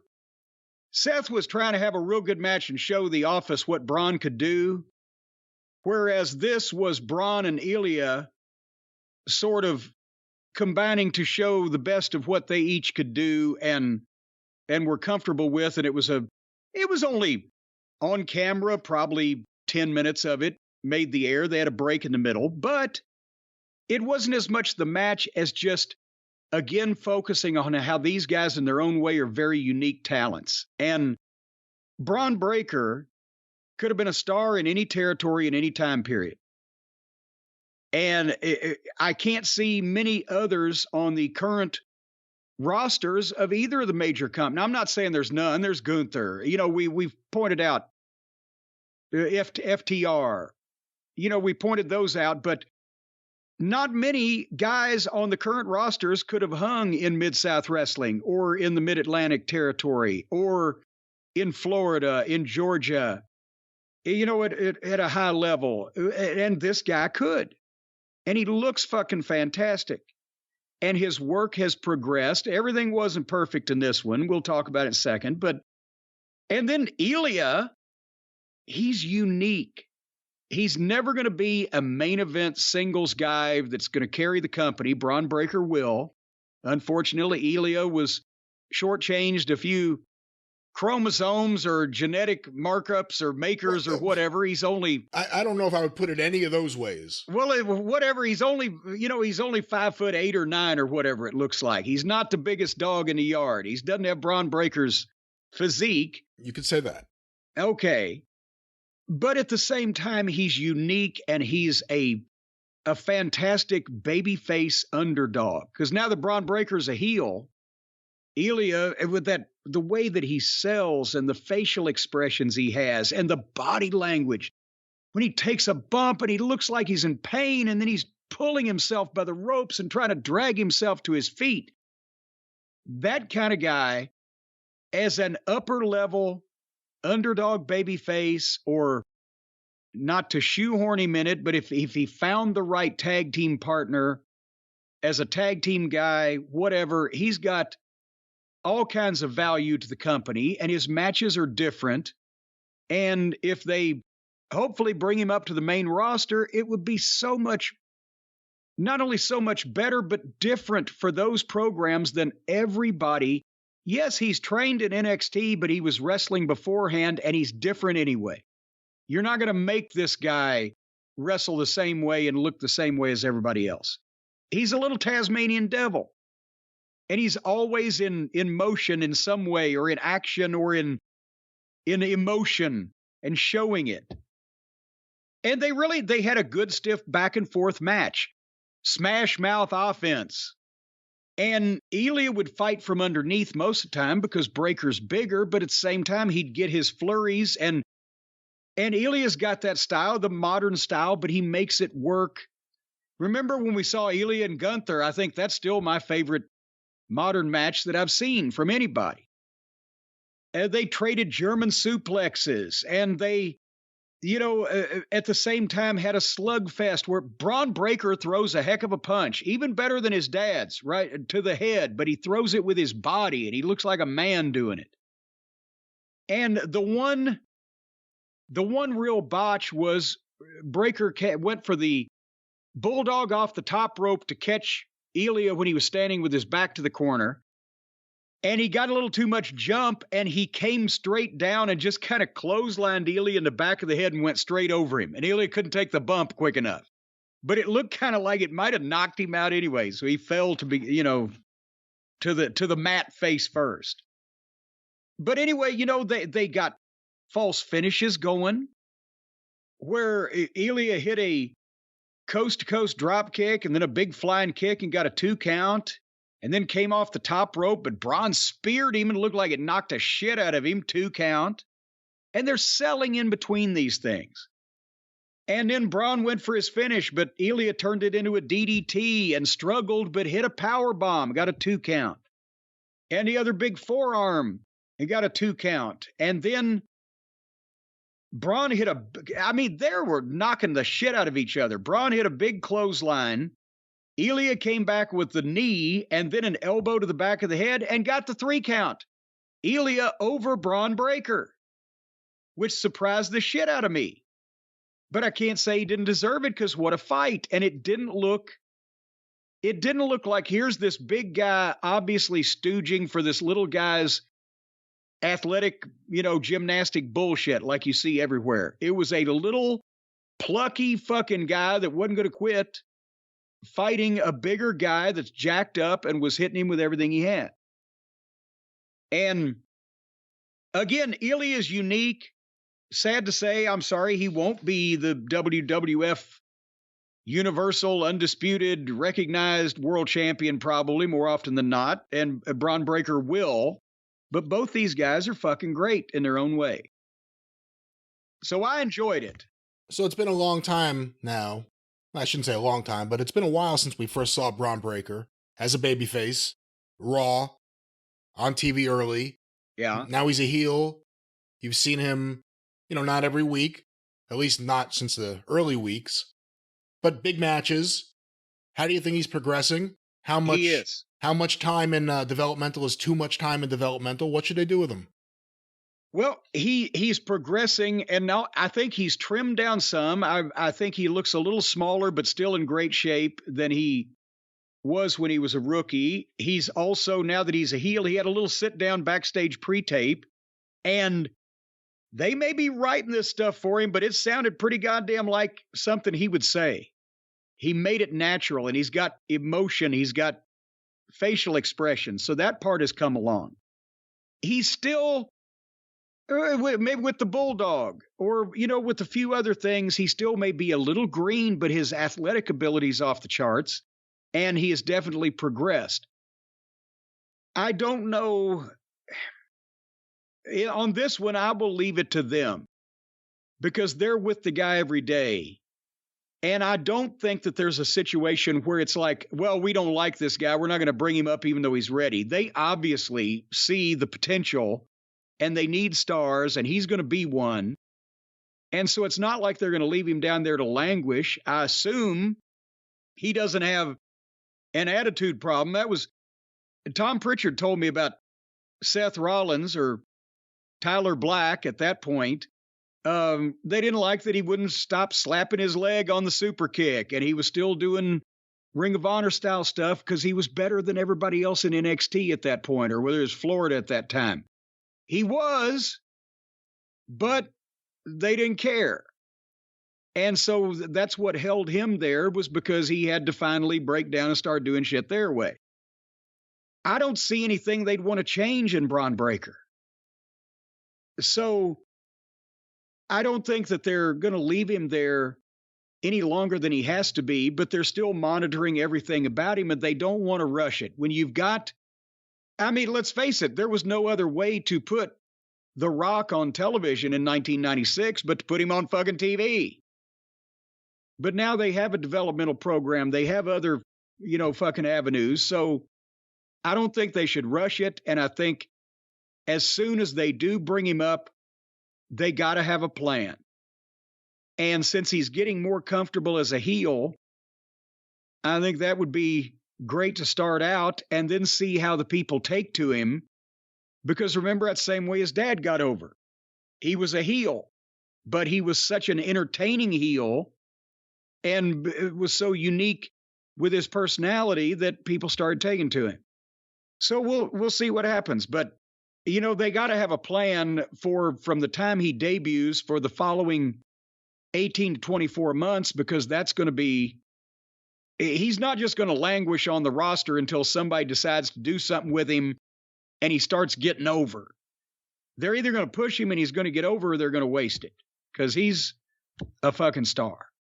And in terms of Ilja, and unfortunately, you're probably right considering the way traditionally, other than some rare exceptions like Rey Mysterio or Daniel Bryan, the people get pushed as top stars in WWE. And those were incredible talents. Not that he isn't, but I don't know if that would happen. Where do you see his future? He has incredible facial reactions. Again, I didn't see this match.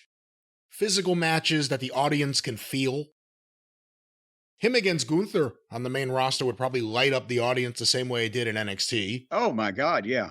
And there's probably some other people, even some people size-wise, like him and Pete Dunne, him and Butch, would probably be okay because it's not a big size difference. What kind of future on the main roster do you see for someone like Dragunov? It's right there.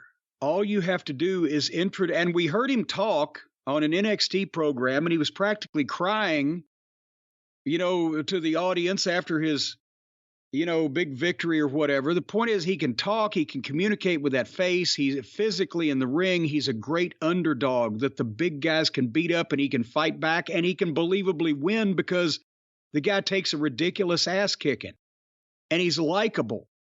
That's the gimmick. Ilja Dragunov, and he's got the accent, and he talks to people, and he says, "I meant not to be big, but I will win." And and then he does more often than not, but not to the ridiculous point. And then you get an upper card babyface, not the top guy, but still a main event level type guy that people will feel sorry for when he loses, but they'll be behind him when he's still fighting. That's the gimmick. Well, we shall see how WWE messes that up in the future.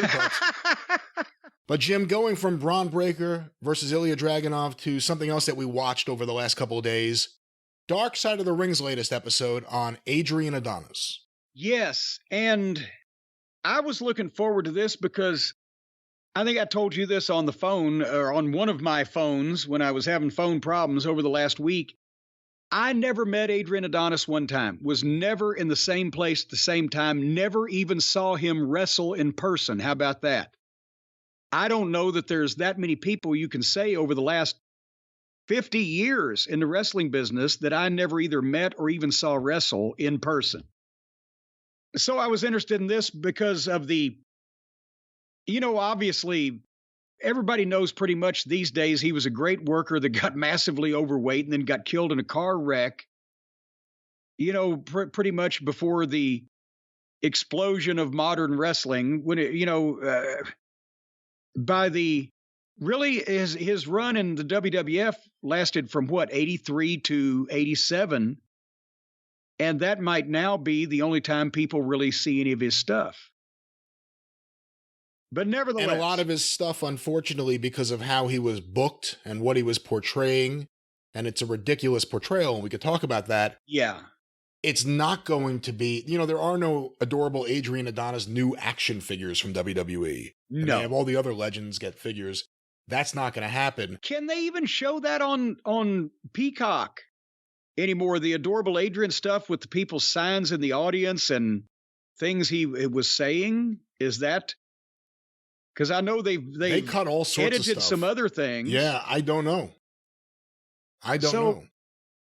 Well, here's the thing. And speaking of which, I don't know. I wonder how long did it take him to edit out all of Uncle Dave's you-knows? Because Dave actually came off mostly coherent on this one.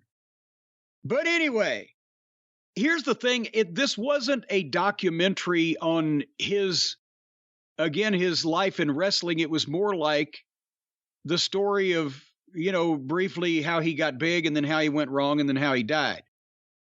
So it was skipped over completely. How I still don't really know. You've read a book, so you might know more than me. Or you a book. You've read a book or two in your time. I've read a book. I've read a book.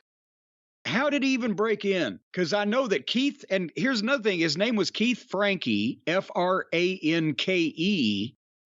but many times, because that's kind of an odd name, and in wrestling there's typos galore, a lot of times he was Keith Franks. And he was already wrestling in the mid-70s? Yeah. How did he break in? He was trained by Fred Atkins. Good Lord. Isn't that something? And he broke in, upstate New York. I think some stuff in Canada. But, he broke in under Fred Atkins. Fred Atkins trained him, trained a tough kid, trained him to be even tougher, and sent him out into the wrestling world. Because they had a friend of his from the west side of Buffalo that apparently spent some time in prison. When Adrian died, he couldn't go to the funeral. But he said that they were all street guys. They were in a gang and they were fighting people or whatever. And Keith wanted something more. And Fred Atkins, by the way, we kind of glossed over that, just like everybody in the world still knows. But Fred Atkins was an old timer and was a major name, or at least probably his biggest area of popularity was in Toronto back in the 50s. Yeah, that's right. And then did he not manage for a period of time also, or am I going crazy there? Did Fred Atkins manage? Did Fred Atkins manage later in his career? Maybe I'm trying to think if I've seen newspaper ads. Maybe I'm crazy. But nevertheless, he was involved at some point with the Toronto office, so I don't know. But point is, Toronto, Buffalo, that area, hotbed of wrestling. He meets Fred Atkins. Okay, he gets trained, and he was trained the old-fashioned way. We can be assured of that. But the first, basically, they just said, go ahead. You know what, Fred Atkins, because I'm thinking about it, I think it must be him, that magazine cover with Baba when he was a heel in America. With Baba, that's right. It was Fred Atkins with him. Fred Atkins, and they sent Baba over specifically to hit all the major markets, but one that he hit specifically was Toronto. Would they have assigned Fred Atkins to be like his Timmy White with Andre? Possibly. Or Frank Valois with Andre. Well, at various points. Anyway, nevertheless, in the Dark Side episode, his friend mentioned he wanted to be a wrestler, and then they spent about 30 seconds talking about how he was in Amarillo, where he would challenge actual marks, get in the stay 10 minutes with me and win $10,000. And that was the most ridiculous reenactment they've ever done. That was, yeah. The guy ripping the flyer off the wall and standing in the ring with it. Yeah, and I'm thinking the blood flying from the, But nevertheless, that was 30 seconds on Amarillo, and then suddenly he's in the AWA. And that was, what, 1979, 80? 79, I think. 79? Well, he went from Portland to the AWA, right? So, yeah. Yeah, and Portland was not mentioned. Either was L.A., where him and Piper first hooked up. Right. But that's why I said, basically, instead of this being a documentary on Adrian Adonis as a wrestler, it was more, here he was a tough kid from Buffalo that got in the wrestling business, was a main event guy for 8 years, and then self-destructed. But Adonis and Ventura, Jesse Ventura, as they were the East-West connection, right? That is correct. In the AWA, California, and New York City, that was the deal. So they were able to, they had Jim Brunzell, they had Greg Gagne. These other guys were praising his work. Everybody praised his work. But you could see in this footage from the pictures of him when he really first broke in. What do you think he weighed? 240, 250? I'd say like 250, yeah. Well, then he's 270 or 280 probably in the AWA, but he's still taking the arm drags and the backdrops and the big bumps on the drop kicks, and that's where his work got over. And let's face it, Jesse Ventura was never noted as a great in-ring worker.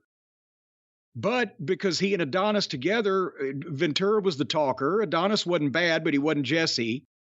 But Adonis could outwork, any tag team. So that's what kind of made the thing work. And they looked great together. And then when he goes to the WWF, again in this show, they just boom. Now it's 83, and there's Adrian Adonis and Dick Murdoch. And the North-South connection. Exactly. And while there probably weren't two better in-ring workers in the business when they were both motivated, and I never met Adrian Adonis, I can't imagine being in a car with Dick Murdoch with a fucking guy from Buffalo, New York doing cocaine. I don't know how that worked out at all. Well, they got along pretty good, but that was one of the themes, and I'll mention the book because it was pretty good. Flowers for Adrian, The Life and Death of Adrian Adonis by, I hope I'm getting this right, John Ellul, Ellul. It's on Amazon, wherever you find your favorite books. Him and Ventura weren't exactly pals outside the ring, but it worked perfectly on camera. Him and Murdoch were even more polar opposite. But, they got along, and, because remember, they also worked in Japan together. Yeah, and that was part of the odd couple tag team pairing worked, and Adonis and Murdoch for Inoki, correct? Were a top team in the early 80s. Right around, again, they were the WWF tag team champions when WWF and New Japan still had the relationship, so it was a big deal that they were over there. And again, that's when not only all the top Americans went to Japan instead of just the guys who didn't have a fucking deal anywhere else, but also the Japanese guys were on top of their game, and their main event guys were some of the best in the world. Remember, when we continually talk fondly about New Japan and Japanese wrestling, this was 1983, before their business had gone to complete shit too. And we should always note, and again, this wasn't a life documentary, this was more about just the bad stuff in his life. Nothing about Southwest, who, in their dying days, owing money to the USA Network already, owing money to Norm Keitzer. They still owe the company I own money.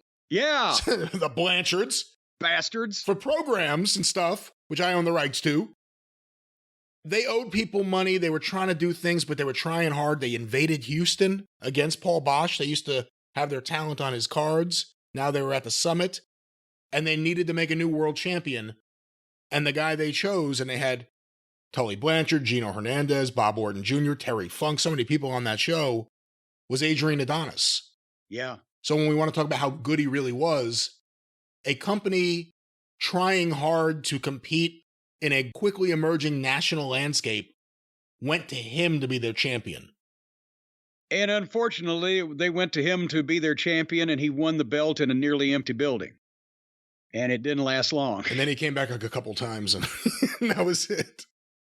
Some wacky promos, though. You know, Dave said on this that Adrian was a good promo, too. And he was, but he was a weird promo. Like, you would listen to what he was saying, like, what is he talking? Like, clearly, this guy's nuts.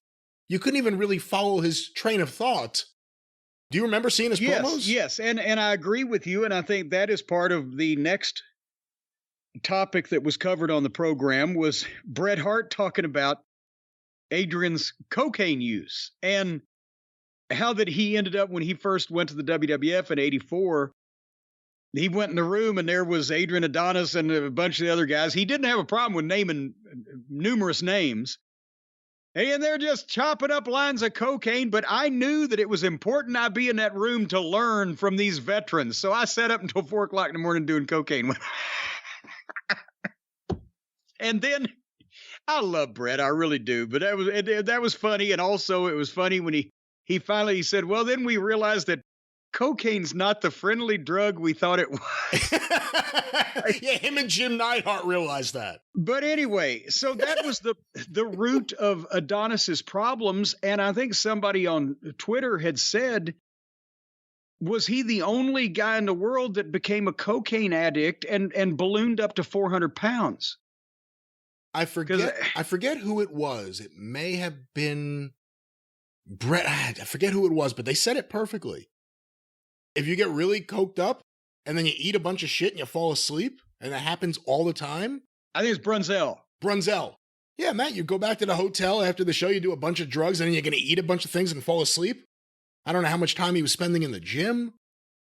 I mean, that wasn't really his thing. Goddamn, I mean, you have to be genetically predisposed to something like that, though, because what you just described could have been told about a number of people in the wrestling business, and it never. But the point is, you saw as the videos moved on that he was getting fatter and fatter, and at the same time they were saying he was on more drugs and more drugs. And you know, they made the point he was a great family man. He loved his wife, and his wife, who seemed way different than Matt Bourne's wives and others on his episode, she loved him. His daughters seemed nice. They didn't have anything bad to say about him. There was no marital domestic strife or whatever. He just couldn't get himself off of drugs and couldn't take care of his body. And then I remember I didn't know all the details and don't know. I mean, this could be wrestler's exaggeration, but I remember him and Spivey getting in a fucking fight, but I didn't know all the details. And that was apparently as bad. When Spivey was a rookie, Adonis was impaired and being stiff with him and fucking him around in the match. Well, he wasn't a rookie. He was already in the business a few years. Well, if that was 86, that would have been, what, 2 years maybe he was in the business? American Starship was, I think, 84, right? Yeah. And in 85, they got rid of him in Crockett because Scott Hall had already left, and he was Starship Coyote, I think Spivey was. Jesus. one of Dusty's rare swing and a miss. Anyway, he got pissed at Adrian, and the Bulldogs, of all people, took him out of the arena.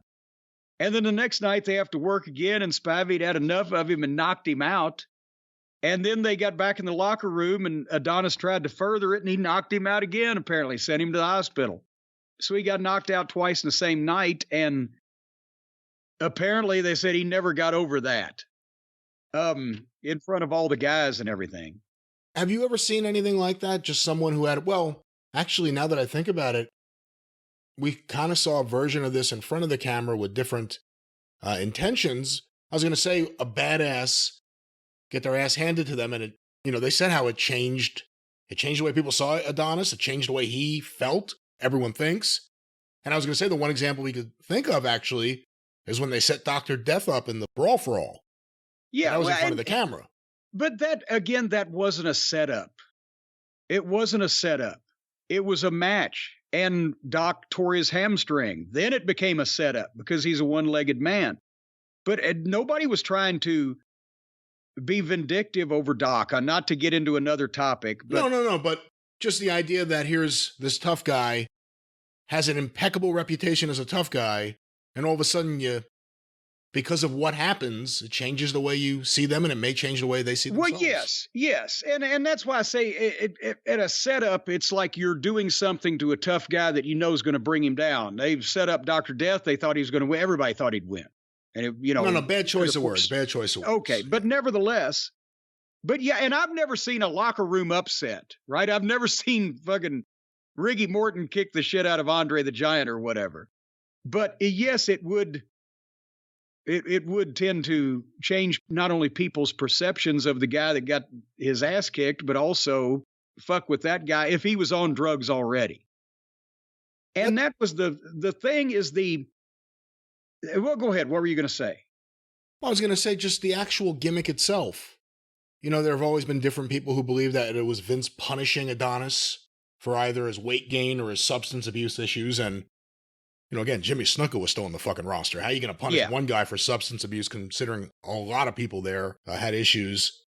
But the gimmick was given to him, and, you hear people now talk about it and they say his character was gay, and they had the footage from TNT. A lot of people always forget about it, where he says, "I'm gay." Yeah. He just says it. Because he had previously wished everyone a gay New Year, and that was like as far as he had gone. But it's a weird representation of whatever they were trying to do, because he's saying he's gay. The audience is supposed to believe he's gay. Unfortunately, the WWE wanted the audience to have a negative reaction because he was gay. That's unfortunately where a lot of people were still. But it was so preposterous. But he was dressing like a woman. So that's not like a gay thing. That's where it's like all of a sudden, all right, you'll be gay, dress like a woman. That's not what gay people do. And the eye makeup, which looked more like, the makeup of the Maoris in the South Pacific rather than any kind of flamboyant Liberace type of thing. And it was a horrible gimmick, a rotten gimmick that wasn't even focused in its bad taste. It was all over the fucking page. And Bret Hart said he thought that Adrian dug into it and tried to get it over just to prove that he could get anything, no matter how stupid and goofy, over. But it pretty much, that was the last time that the national audience saw him, was like that, wearing pink dresses, weighing 400 fucking pounds. And, they didn't even mention it here. Roddy Piper leaves to go do Body Slam. Adrian Adonis takes over. He has the flower shop. So now he's doing an interview show every week, getting more and more over the top with, again, the makeup, the outfit. He's wearing dresses. So then it's like, he's saying he's gay, but he's also, for some reason, wearing women's clothes. That's not what gay people automatically do. It was a weird way to try to rile up the audience. And, I don't know whether Vince was punishing him for his weight or potentially for his drug use or whatever. Or, as we've seen, sometimes Vince will believe that something is great and nobody else in the world sees it, and it flops spectacularly. And then Vince doesn't have any stuck to him because he's had so many hits and so many successes. But the stain sticks to the talent forever of either the Red Rooster or the Gobbledygooker or the fucking adorable Adrian Adonis in the dresses and hair bows or whatever. But everybody thought that he was doing that to Adrian to fuck with him in some kind of way, but I wasn't there then, and I don't know whether this is another one of those things where Vince was like, why can't everybody see this is great, pal? But one way or another, it was one of the worst gimmicks in the history of wrestling. And the problem is that at that point, the guy was so preposterously, I mean, here's a guy that's 6'2" and he's 400 pounds. He's still taking backdrops and monkey flips and going upside down over the top rope. But he looked ridiculous, even without the fucking gimmick. But, that's the thing. If Vince was punishing him, this guy was, Adonis as adorable Adrian was main eventing. He main evented the Garden. Yeah. I think Bruno's last match was a tag match at last match at the Garden was in a tag match against Adonis and maybe Randy Savage. He had matches with Hogan. They eventually got him ready for Piper, his buddy. So he's working with someone in his own clique for WrestleMania 3, and then he leaves. But whatever they were doing and that or was not the doing. Thing. They shaved his head. Piper shaved his head at WrestleMania 3, and then he was gone. It's like, fuck you. On the way out, we'll shave the head. Well, Brutus Beefcake actually shaved it, and he didn't even shave it. He tried to shave it, but his hair was wet, so they couldn't shave it, as you know how that goes. I've experienced that issue. But then he went to the AWA eventually, and his hair was back to its normal color, or at least it was dyed brown, and he was still pretty big, and he teamed up with Bob Orton against the Rockers. That's one of the Midnight Rockers. That's one of the matches people talk about. They showed him and Greg Gagne there, and Greg says he couldn't go 10 minutes because of his weight. And then the next time people saw him, like they showed in here, in Japan, he had dropped a lot of weight. And that was likely his future road, whether that was a road back to WWF, a road into the NWA. Whatever it was going to start with him working hard, teaming with Murdoch in Japan. And again, he was 34 years old when he showed up in the AWA, 400 pounds. He had time to do something about it. And he got down, they said, to 300. And you saw the footage from Japan that he was much lighter, still too big, but a big change had been made. And you're right, a guy in the mid-30s and the late 80s, as more guys got tied up to either WWF or WCW, guys like that were already known to the Japanese audience and could go were highly prized. And, he would have had, I would think, easily another 10 years in Japan, as long as he didn't get that, that big again or have any more serious drug issues. And I didn't know that he'd come directly from a Japanese tour right back to California and then boom, straight to Newfoundland and see, that's the dark side of, at that point, not being signed to WCW or the WWF. There were no more territories by 88 that were paying any kind of legitimate money to where you either had to do Japan or you had to do the the word I'm searching for, the pioneer independence. There weren't really independent shows much in the United States by that point, but like the Bearman, Dave McKigney ran in Canada, and these other tours that guys would get that would fill in between their Japanese dates. And that's where obviously the accident happened, and they brought in Mike Kelly, who's the surviving member of the Kelly twins. His brother Pat was killed in the wreck also. And I saw them in the mid-70s. They came to Tennessee. They were here for a while. They were the WWA tag team champions for Bruiser in the late 70s. Saw him in Indianapolis. And, I felt so bad for this guy because his twin brother was his best friend, and his whole life they were together. And they were a good journeyman, as they used to say, heel tag team. Nothing spectacular, but it worked. And the twin thing, they could switch and blah, blah, blah. And the Bearman story, Dave McKigney, I honestly did not know that he had multiple fucking bears living in his house. Everybody in the wrestling business had heard the story about the bear getting his wife Now, killing his wife, I should say.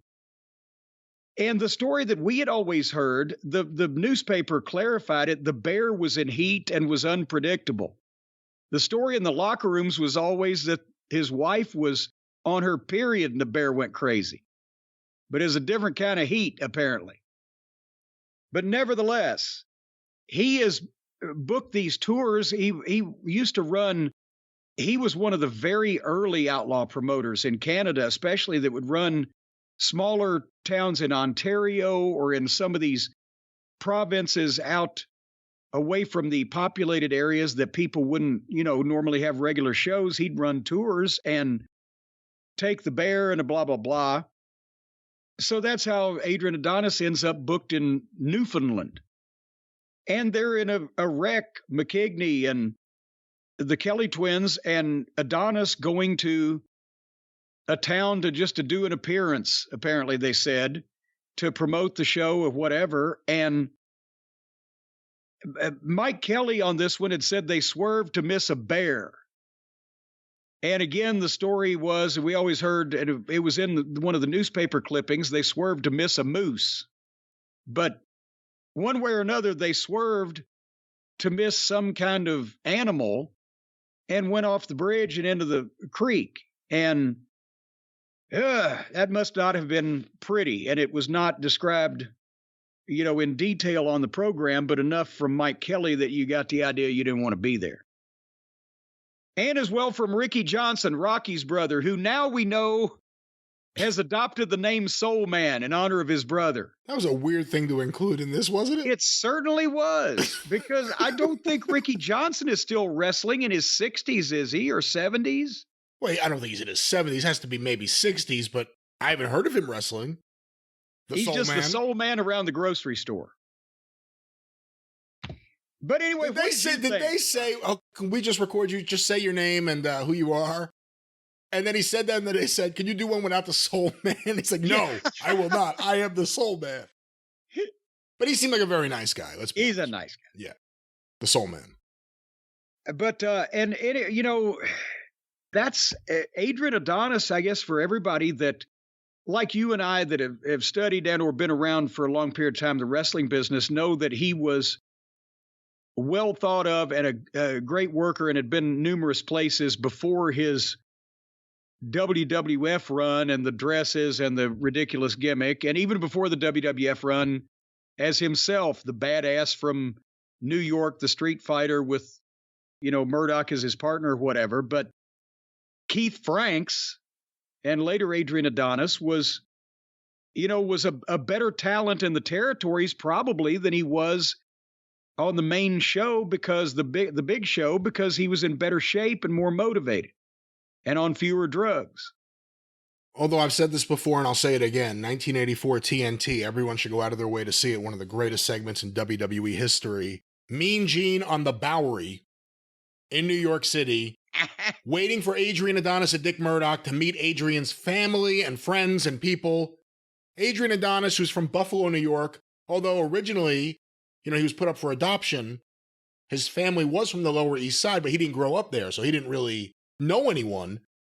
So he's there with Murdoch and Mean Gene on the street. You get the real winos. You get some of the weird people on Houston Street. It's fantastic.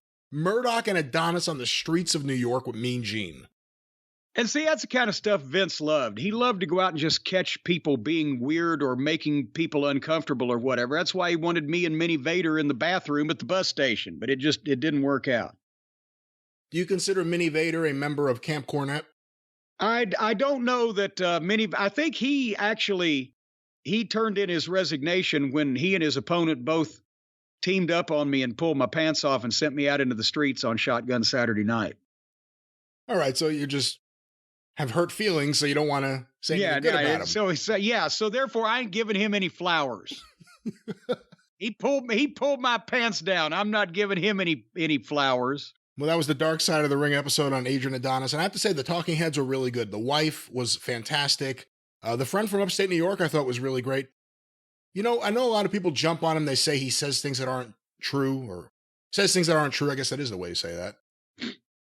Greg Gagne, to me, seems like the nicest guy. He does have a pleasing personality, Greg. Yeah. He is a pleasant man. Other than that, read the book. Like I said, that's a sad reality. This guy was in one of the biggest matches of WrestleMania 3. The entirety of 1986, he was pushed all over that TV. Where's the legacy from WWE today? You know, they gave him this gimmick. He was there before that gimmick. He main evented the Garden before that gimmick. He was a tag team champion before that gimmick. They gave him that gimmick. There are no current Adrian Adonis action figures. There's no best of Adrian Adonis on Peacock. And that's the saddest thing. Do they mention his name? I don't know. I don't know what. I mean, you talking about like a commentary nowadays? I haven't heard his name mentioned or any Adrian Adonis matches being prominently featured on it, even without the gimmick that they probably can't show. That's, like I said, the sad reality of it. They gave him a gimmick that, sadly, in the moment and in its time, worked because of homophobia, but they can't even talk about it today. WWE. And that's sad because he was a tremendous talent. And he did have a wonderful way of pulling off a pink dress with blonde hair, which is difficult. Well, Jim, let's go from wigs and everything going on over there to Campbell by the Sea. And if that seems like a bad transition, it is, because I didn't have a better one at hand. Can we go back to the pink dress and the white carnation? Well, let's talk about this. There is something that a ton of listeners have sent us. They put it on the Cult of Cornette Facebook page, on Twitter, via email. It is an interview that Dave Meltzer did with Chris Van Vliet. Let me say that. Let me say it again. Chris Van Vliet, because I don't think I've ever said his name correctly because I didn't know how to say it. It is confusingly spelled. Vliet. I guess that would be Vliet or Vliet. Vliet. And he's on YouTube. You can check out his content. This is one of his videos. It's an interview with Dave Meltzer. And again, a lot of the listeners have been sending it in for various reasons. The one thing that a lot of people have been honing in on are Dave's, I guess, responses to Chris's questions about the star ratings. And the more it goes, his explanations as to what causes a star rating, who is he to give a star rating, like just various things about this star rating that you, in fact, created with Norm Dooley. Well, this is not a confrontational interview. Mr. Van Vliet is very respectful, but when he starts asking these questions, you can tell that even he knows that he's not necessarily getting anything that makes any fucking sense. And by the way, just a factoid that was brought up to me here recently. Do you know that Jon Moxley has had more 5-star matches in the last year than the entire WWF/WWE as a promotion from 1997 till 2011? Well, that's only because people love those matches more now than any of the other matches were loved in the moment previously. Or something like that. That must be it. Or something like that. That must be it. Well, let's go to this. Again, check it out. It's on YouTube. Chris Van Vliet has a channel. I believe it's just his name.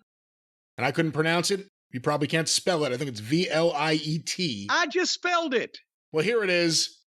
Dave Meltzer talking about 5-star matches. We'll break this up several times and talk about various things. I want to talk about your rating system because obviously ratings in wrestling are subjective, but what goes into it for you? What goes into rating a match for you? I just watch the match, and when it's over, it's kind of like, what did they accomplish? You know, I mean, did it look good? Did the crowd get off on it? I mean, sometimes the crowd will get off on it because the two personalities are so strong. Sure. And I don't necessarily think I'll just give you examples is Nick Bockwinkel, who was a brilliant guy. And he would always say, like, if you start the match and the crowd's going crazy for the ring entrance, and that's the hottest part of the match, then how great was the match really? Even if the match is much hotter than a match that starts at 0 and you build it up to a level in the entire match, build, which to him and to me as well is like the most successful matches. You start at this point, you build, and you peak at the finish. That's, you know, which means having a good finish. It doesn't, but sometimes that, you know, it involves like, you know, a lot of people think the most brilliant finish is, you know, all the referee bumps and the run-ins and all that. And if it works for the crowd, then that's fine. But a lot of people also hate those finishes because they want the clean finish. So they get mad and it's like, sometimes if it doesn't work and people boo at the end or groan, I think groan is worse than booing. But just go. Let me stop this for a second, Jim. Any thoughts early on? I thought a sentence was going to be finished before I called a halt to it. I didn't know what it was going to finish. I wanted to let you jump. Boy, I tell you what, he doesn't spend a lot of money on periods, does Dave? But what he's saying, the actual substance of what he's saying. What he had already tried to say was, okay, did they accomplish something? Did it look good? Did they build to a big finish? What are we talking about every week with the matches that he mostly praises? What did this accomplish? Nothing. It didn't look good. It looked like a bunch of fucking people either falling all over the top of each other, cooperating with each other, or cutting their heads with visible blades on camera. And what do we say? My God, they just did everything they knew how to do until finally they finished with a small package or a goddamn tap out, immobile in the middle of the ring because they've run out of shit to do. They didn't build to anything. So he's contradicting what he raves about. Well, let's go back to this. Chris Van Vliet with Dave Meltzer. Or, bullshit or whatever. Then to me, the finish didn't work. But it's like, it's certainly, it's about crowd reactions, but it's not like, it's not necessarily decibel levels, although that's a big part of it for sure. If you do a lot of unique, cool things and, just do things out of the pattern, do things that kind of like shock you. Like I think the one thing with it's like, if you're expecting something and then they do something different and go, oh my God, if they can do that real well, like surprise the audience in a good way where they react. I like that, I like that. Let's stop this for a second. Because again, the question was what goes into your rating a 5-star match, or what goes into your rating matches, I guess, not even necessarily just a 5-star match. These are some of the qualities he looks for. I apologize for Julio and the gang and the blowers in the background if you could hear any of that. Sorry, Jace, I guess I should say. But what are your thoughts on his thoughts so far? I don't know, because I'm not sure what his fucking thoughts are. Well, if you do something different, that's always good, except he didn't tell us what different is. Possibly different would be not fighting on the floor all the time, not using furniture, not doing repetitive, cooperative gymnastic flips. But because those are in almost every match, but those are in all the matches that he praises. So again, I'm lost. Is surprise a necessary component of a excellent match? No, it doesn't. He doesn't even articulate what the shocking surprise is. So you mean, well, I expected when he jumped up and leaped up in the air in front of his opponent, he was going to drop kick him, but instead he jumped up and farted in his face. Well, that would be surprising, but I don't know if it would be preferable. I don't know what he's fucking talking about. You don't need to surprise people or shock people with a great match. You just need to have one. Yes, it's easier if you're already over and the issue's already over and you can start out with people with it. But I don't know that every once in a while I was surprised by how good a match was, but it wasn't that I was surprised about something that happened in the match. That's what made it great. That's more of an angle type of thing, a shocking reveal or a debut or something. But I remember one of the greatest matches I ever saw live was one that I was not really particularly looking forward to, was Jerry Lawler and Ken Lucas. When Ken Lucas had not been in the Tennessee territory since before I started watching wrestling on television. Suddenly, 1979, the match is advertised on TV on Saturday for Tuesday night. And Lawler does an interview with his face beat up saying, well, Ken Lucas got me in Birmingham or wherever, but I'm going to get him this week. And Lucas had not even been on television. It was a surprise deal in that respect that it was booked. And they went out and had a double juice match that tore the house down, that had people jumping in the fucking ring, throwing shit. It was goddamn incredible. But it was a great match. So anyway. Well, maybe we'll get some more clarity from some more audio from Dave. I have to say, Chris Van Vliet is in a very nice room. It's well lit. He's using a nice camera. There's a YouTube plaque in the back. Dave is holding onto his microphone like if he lets go, he's going to get sucked into the abyss. And he looks like he has a strong smell of vinegar. Well, no one else is going to get why that's funny, but let's go back to more audio here. Rather than just pattern. But pattern, when it works, simple pattern, is not wrong either. And, it's like at the end of the day, it's just kind of like what's working and what's getting the crowd going. And, just execution of some of it. It's a complicated thing, but but in other ways, it's not complicated. You just kind of watch it, and like when it's over and where the audience is at that moment and how it's built and everything like that, it's like, oh, whatever. And I mean, I know, like, so let's stop it. So is that an explanation? It's where the audience is at the end of the match? I don't know what the fuck he's talking about. Again, it's a simple thing like TV Guide and the Leonard Maltin movie guide. Movies get 1, 2, 3, or 4 stars and duds. And 1 is that was the shits. Well, dud is that was one of the worst things we've ever seen. 1 is that was the shits. 2 is that was pretty average. 3 is that was really good. And 4 is, wow, they tore the house down. There it is. If there's shitty looking fake work, if the match doesn't make any sense, if there's obvious cooperation, if there's nonsensical garbage that doesn't need to be, if a guy is out on the floor climbing a ladder to try to dive off onto some piece of furniture on somebody when the object is to get in the ring and win the match, then that takes away because that's fucking stupid.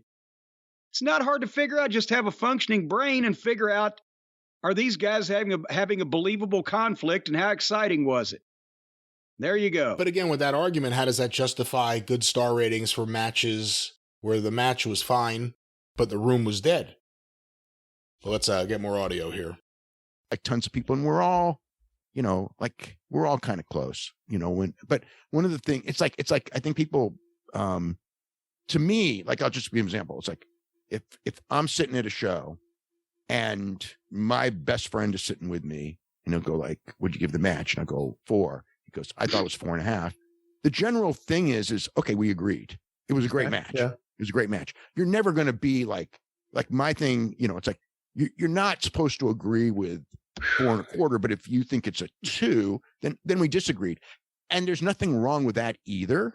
It's just, what we did was disagree. But sometimes people go like, oh, why'd you give this 4.75 and not 5? And it's like, well, if I gave it 4.75 and you gave it 5, and it's fine, it means we agreed. 100% we agreed. That's 1/4 star.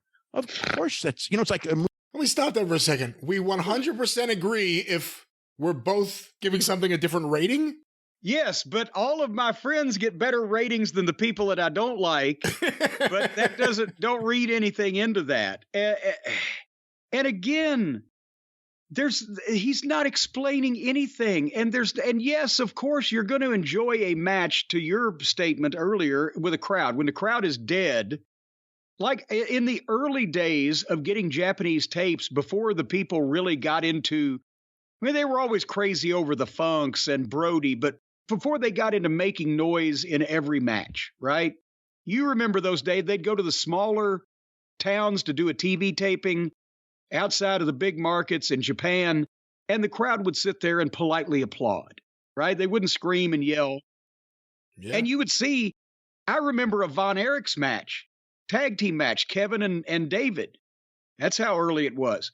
That was so quiet in the arena, you could hear them calling spots to each other in English because they thought that nobody spoke English in Japan. They were like, I'll drop kick, you drop down, you drop down. And you hear it plain as day. But at the same time, yes, a dead crowd does hinder a match, but still the performance you can rate. Does that mean that a movie is Citizen Kane worse when you watch it in a theater because you're the only one in the theater? And yes, viscerally, when you're that's why wrestling in the territories was so much more exciting. Because when you are in an arena full of people, whether it be 2,000, 5,000, 10,000, however many, that's all going batshit over something, it's catching. It's contagious. You get swept up in it, and you then enjoy the experience more because it's a fucking thing going on. If you're sitting there in the building watching the same exact match by yourself, it's going to be the same match. It was done as well. It was performed as well, but because part of that live experience is the fans being involved, you're naturally predisposed to like something more if there's a bunch of people involved in it there in the building. That's why it always looks good on television when people are going ape shit. And wrestling got much, much stronger reactions in the territory days, as we all know. That's without dispute. Well, let's go back to this, which is also without a dispute, at least so far. We'll see how it turns out here, but let's go back to Dave talking about how he rates a match, why he rates a match, what goes into the ratings of these matches with Chris Van Vliet. Movie critic, where it's just the same thing. If you're within a half star, you agreed. If you're within a star, you're pretty much agreeing. If you're 2 stars apart, you're disagreeing. And the difference with the movie critics, though, is you go on Rotten Tomatoes and there's 93 ratings for a movie. When you're talking about pro wrestling matches, it really comes down to there's some people rating them, but your rating matters a lot. Yeah, well, I try to do a fair job. I think that it's not like what I do. To me, ratings, it's a recommend. In the end, it's a recommendation. This is how bad you should go out of your way to see the match if you didn't see the match. That's how I'm mentally looking at it. But I also think that it's not. Let me stop it right there, because I actually think that is probably the best way to look at it. It is a personal recommendation. Yeah. Of the match. And he's recommending that you watch his friends' matches more than you watch the really great talent in the industry. Hence, that's why Twinkle Toes McFingerbang has multiple matches rated higher than Ric Flair, than Shawn Michaels, than Kurt Angle, than Ricky Steamboat, than it said name the great. Anybody, ever. Because he didn't like those guys personally as much as he does Kenny. I guess, because what's the fuck? How else do you explain it? I want all of you to watch my friends' matches, so I'm going to rate them higher than every great wrestling superstar of the past 40 years. If it's a recommendation of what matches to watch, and traditionally 5 stars has always been accepted as the cap, even though obviously there are a few outliers going back to your days with Norm Dooley rating matches, but 5 stars considered the cap. If that's your recommendation, and all of a sudden you start saying, this is 6.5 stars, what are you saying to the audience? What are you telling people? And, well, go ahead. I don't know what Dave's telling people. When we did that, we're telling people, hey, first of all, you can't take this fucking rating system seriously because it's just us two assing off watching these matches and imitating the TV guide. But secondly, the 6 stars was meant to say, well, this was ridiculously over and above anything that you will ever see happen anywhere. And the goddamn building almost caught on fire. And you can't just do that all the time, nor is it, again, this whole thing is not legitimate to begin with. It's a ripoff of the movie guide. But if you're going to do this, be consistent. And again, he's been doing it for 40 years. And suddenly, all this hokey horse shit that his personally anointed friends and superstars of wrestling are doing is miles better than everything that every great star of the past 40 years has done. And that indicates to me some home cooking. Yeah, if Dave's standing next to a friend and they're rating the match 4 stars and 4.5 stars and they're pretty much in agreement, and that's fine. If the friend is consistently rating the match 2 stars, is Dave going to go start sitting with a different group of friends? Or is he going to stay? He don't have that many to choose from these days. Talk about me fucking burning bridges. Most of the people who have known Dave for multiple decades either shake their heads, roll their eyes, or avoid the phone. Well, he did not avoid this interview with Chris Van Vliet, so let's go back to this questioning about the rating of the matches, or the ratings of the matches. Let's do this. not nearly as important as so many other things that I do. I think the business analysis is by far the most important thing. And people will get all hung up on the ratings aspect. Yeah. It's just like, you're not even reading the issue with the key stuff in mind. You're ignoring the stuff. Or people who don't read and then get mad at the ratings. It's like, read, and learn. There's so much to learn. Yeah. And you're just getting hung up on 1/4 of a star in the ratings. And it's just like, that's kind of like a waste of time. Well, people get hung up on the ratings when you look at specific things. Like I was blown away to learn you've only given 1 5-star rating to a TNA match. And I was like, come on. Have you, I was blown away to learn Kurt Angle's never had a 5-star match. Yeah, like, Kurt Angle. He's had tons of 4 3/4, which is basically the same thing. It's just like the little. It's not the same thing. Yeah. I think anything over, to me, mentally, anything over 4 is great. And so if you say I've never given Kurt Angle a 4-star match, whatever. No, you've given him plenty of 4-star matches. But I mean, 5, it's like, yeah, could you say that the Chris Benoit match at Royal Rumble was a 5-star match? I was pretty damn close. But I said Kurt Angle versus Samoa Joe in TNA. Hell yeah. You think so? I never. I thought there were great Kurt Angle Samoa Joe matches in TNA. I never saw one as a 5-star match. And I mean, it's like whatever. I mean, 5 stars to me is like that's like freaking elite level. It's the elite level. 5 stars is elite. It's the elite rating. And so again, from his own chicken lips, Kurt Angle never got 5 stars. Twinkle Toes has had 7. Well, because Kurt Angle wasn't elite. But let's go back to this. I don't know that. Again, you're arguing 1/4 of a star or whatever, but it's like. I never thought about it. I will say, whether I probably 1/4 or 4.5, that 5-star is a benchmark. That's a big benchmark for people.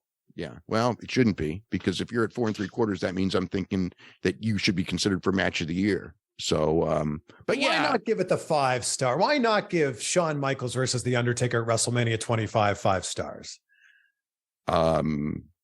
There was, at that time, when I watched, there's a couple of things. Number one, when I watched it, I thought this is pretty damn close. And whenever I say pretty damn close, when I watched it, I thought, I have a cold. I'm not in a good mood today. Hold on. The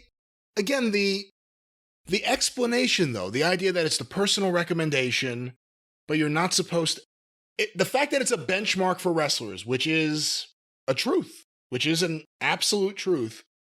Dave says it shouldn't be. He shrugs. He doesn't really want to accept even, I guess, the responsibility of that, it sounds like. No, but also, again, if you're going to do this shit, be consistent. And he hems and haws, Undertaker and Shawn Michaels. It was close, but golly, Twinkle Toes and Ishii was 2.5 stars better than that. Or whatever it's ridiculous. And you can't just keep on making up new numbers. They still only rate movies from 1 to 4. We got 1 to 5. Stick with it. It's ludicrous. Let's go back to the ludicrous argument. No, let's go back to this discussion. Chris Van Vliet with Dave Meltzer. Be like 100%. Okay, so, and 2 of the greatest wrestlers, literally after that match were just, and this isn't, I'd already rated the match. But I just remembered, these are 2 of the all-time greats. Sure. Called me up and go, what did you think? And I go, I thought the match was freaking awesome. That match was fantastic. And it's like, basically one was, if I tried to do a match like that, if I did a match like that, I'd have to fight my way out of the dressing room because so many guys would have heat for me for killing everyone's finisher. And, and you could say that about a lot of other matches too, but. Including everyone that Twinkle Toes has ever had, and the Buckaroos as well. It's nonstop kicking at it. It's not even just them. It's all up and down the card now. Everyone's kicking at it. Everyone's finish. Yeah, but Michaels and Undertaker shouldn't have killed those finishes. But it was a perspective. And then, another one was just, and I think subconsciously I thought the same thing. When I watched Shawn and Undertaker, the first one, which was great, and I almost did give it 5 stars. And some people think it's because of the dive, spot that went wrong. It's like, nah, it really wasn't. It was, I'm going to say there was a predictableness to it that I could feel. Like I knew what they were doing. And sometimes that's not necessarily a bad thing, but it was so long and I always knew what they were going to do. So long. Well, let me just say, I do think, for my personal way of seeing matches, I don't give them ratings, but I'll say what I like and I don't like. There is something to that. If I watch a match, I've said it to you before, if I feel like I know what they're doing before they're going to do it, I'm assuming that's kind of what he means. It's hard to kind of get into it the way other people may. I assume that's what he means there. Well, but when he's talking about the length of, again, we just got rid of Forbidden Door. One was 40 minutes, one was 30 minutes. And it wasn't Michaels and Undertaker in them either. Let's go back to this. Chris Van Vliet and Dave Meltzer. And it was thrilling as hell. But it was not, it didn't give me that, oh my God, this was brilliant. It was like, okay, this is what they were doing. My turn, your turn. And it worked. It was like, again, like, look, it won match of the year. I easily could have given it 5 stars, but whatever it was, when it was over, it was like, I was debating. And I've done that at many matches, where it's kind of like, like, is this 4 3/4 or 5? Well, that means it's 4 3/4 when I say that. If I say 5, no debate, then it's 5. And, is it just that you, no debate about 5. this. Laying the law down. That should be his new catchphrase. That's fucking great. No debate. 5 stars. do you not like the style of WWE matches versus New Japan or? Well, I think, there's certain dynamic aspects of it in the sense of with New Japan, the wrestlers are technically so much better. And they're also better at building the perfect time for the finishes. Well, they wrestle a very different style, right? And they do a lot of cross-ups where you think you know where they're going, and then they're not. They take you and they twist you. And with WWE, it is different in the sense that it's built upon repetitiveness, and teaching the audience to pop for certain moves and then doing them. And there's some cross-up, but it's really about repetitiveness and teaching people to pop for a certain thing. And then you do it over and over and over again. So they learn this is where we pop. And in Japan, it certainly exists, but there is a lot more thought to going that one step deeper of this is where we're going and they're about to pop for this. So we're going to do this. And then they're going to pop even bigger. And so that's kind of, I think that's, that and the better, they train in basics a lot better. So their stuff looks better. So there's always that aspect too. And they hit much harder. And I think that adds to the realism aspect. It's just, it's harder hitting. It's better technical. I mean, I'm talking at the top level. I'm not saying that there aren't guys in. Let me stop this for a moment. Please do. He was asked why. I forget exactly what it was, whether he rates New Japan and WWE differently, or does he like one versus the other? Did he not like the WWF style versus the other guy? And he's been building up New Japan ever since. Yeah. They're stronger, they hit harder, they're better, they twist you, they turn you. They twist you, they turn you, they... That was the theme song from Attack of the Killer Tomato. Yes.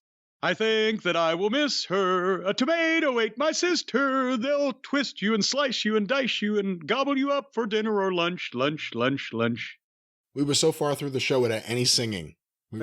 didn't want to leave him. I didn't want to leave him hanging on show 300. And no one would have picked that song, but let's go to this. Or back to this. Chris Van Vliet and Dave Meltzer.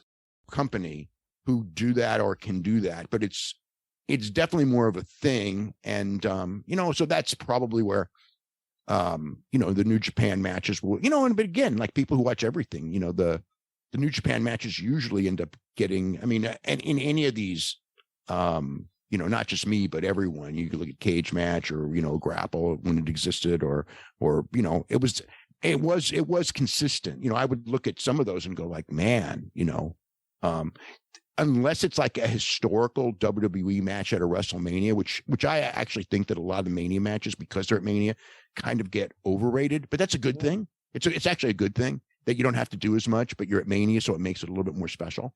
That let me stop it again. He's justifying what he thinks because like-minded people in small sections of wrestling websites on the internet agree with him. Agree with him. Yes. Aside from those, it's very difficult to see a WWE match near the top of those lists at the end of the year.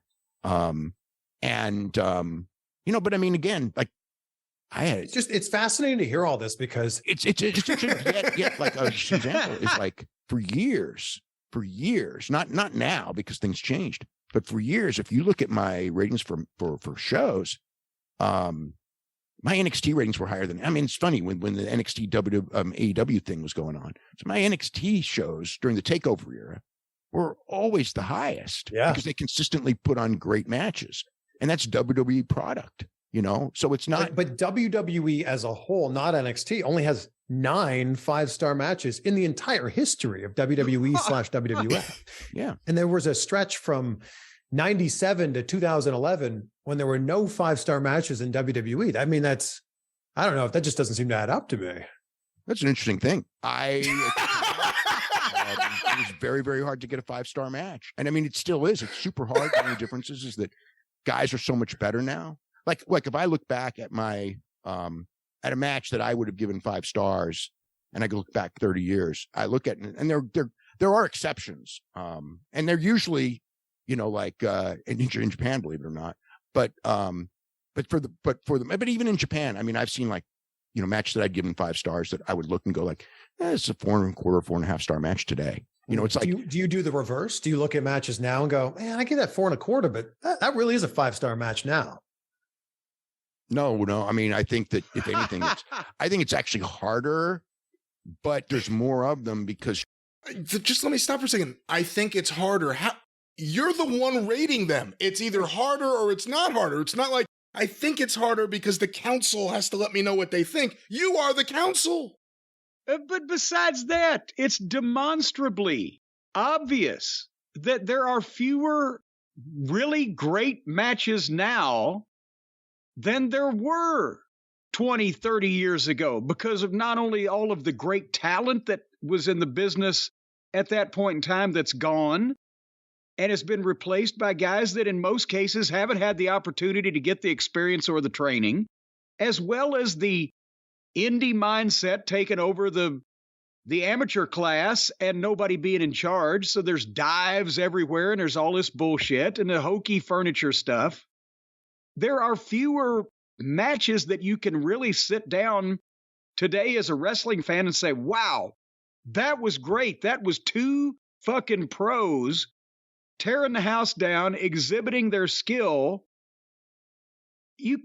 That's far and far between these days. But he's rating them higher than those matches I previously mentioned, and most of them contain his personal friends. Imagine that. That's the problem. Let's go back to this. He's talking about what makes a 5-star match.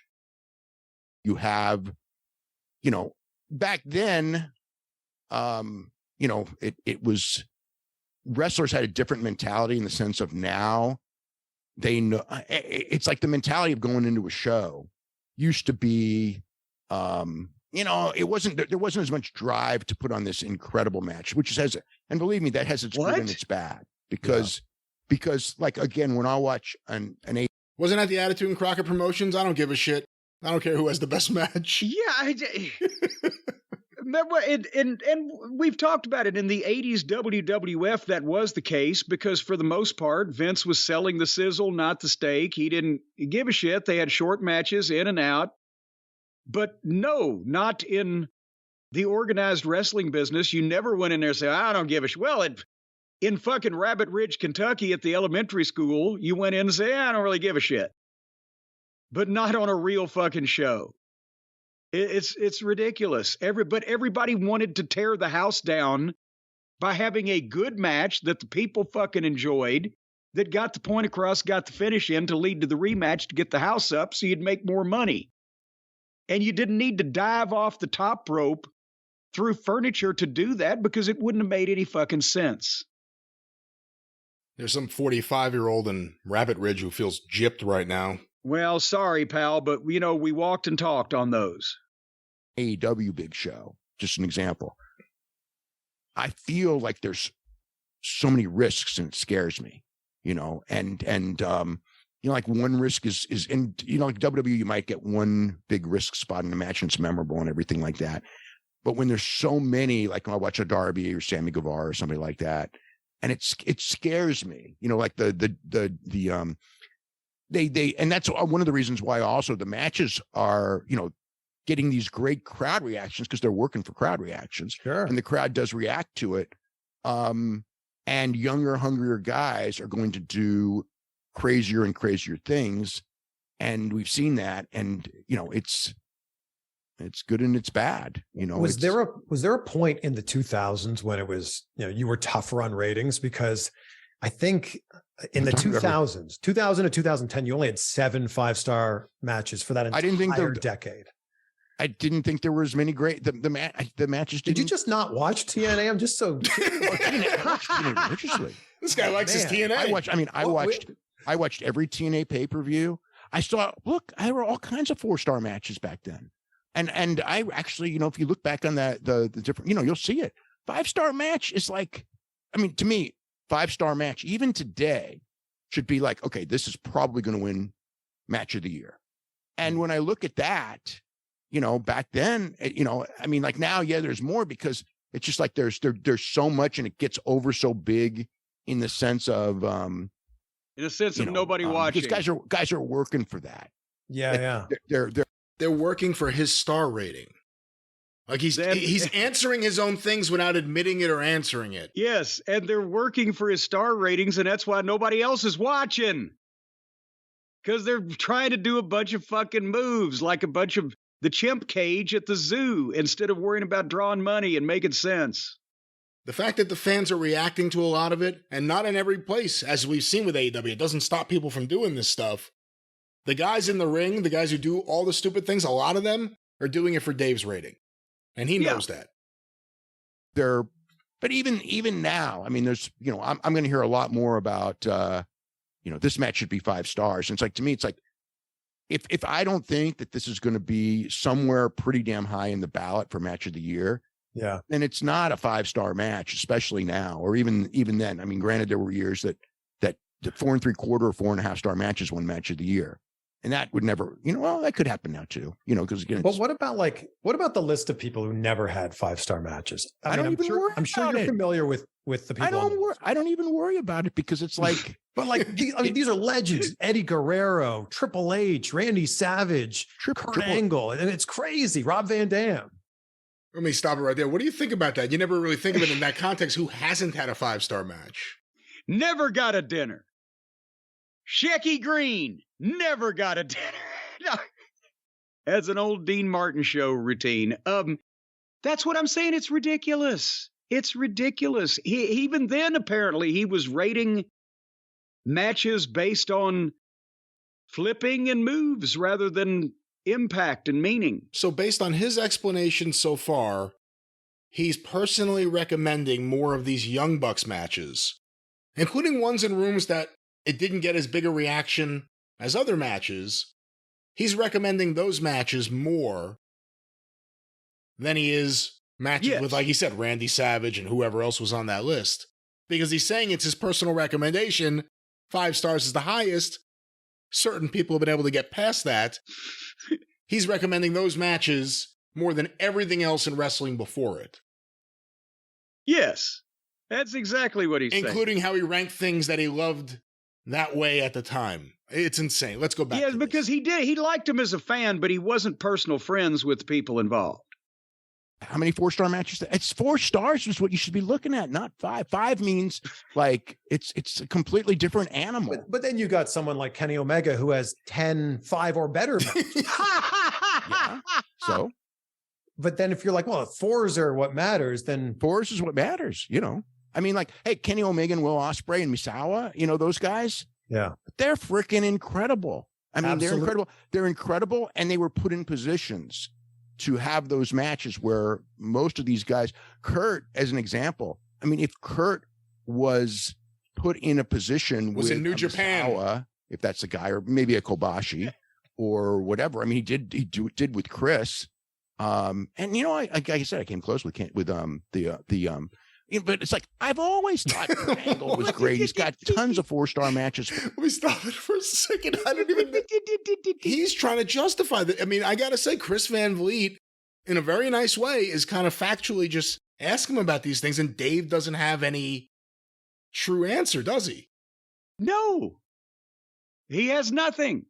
He's got nothing, Jerry. Nothing. Oh, 5 stars is a different beast. Explain it to me. You're the one giving it the 5-star. It's your beast. 4.5-star matches, whatever. 4-star match with Matt Morgan. But it's like the reason he doesn't have a 5, it's what? Am I biased against him? I probably voted for him in the Hall of Fame years early. It's just, it's a certain match. And maybe he never had the perfect opponent. Maybe, I don't know. I don't know. It's not, I don't like think and go like, oh, you know, he's Kurt Angle, he deserves one. And nobody deserves one. When people go like, why isn't this match 5 stars? I always like, man, it's like, there's never, it's like, what didn't it have? And it's like, if it's over 4, it had it. Yeah. So when you're talking about 5 has to be when this thing's over, I'm going like, yeah, this, if it was in the past, I would go, this would match of the year. And now it's got to be, man, this should be talked about for match of the year. And even 4 3/4 means it should be talked about. And a 5 now would be a match where I would go like, this would have won match of the year every, you know, most years when I was a kid.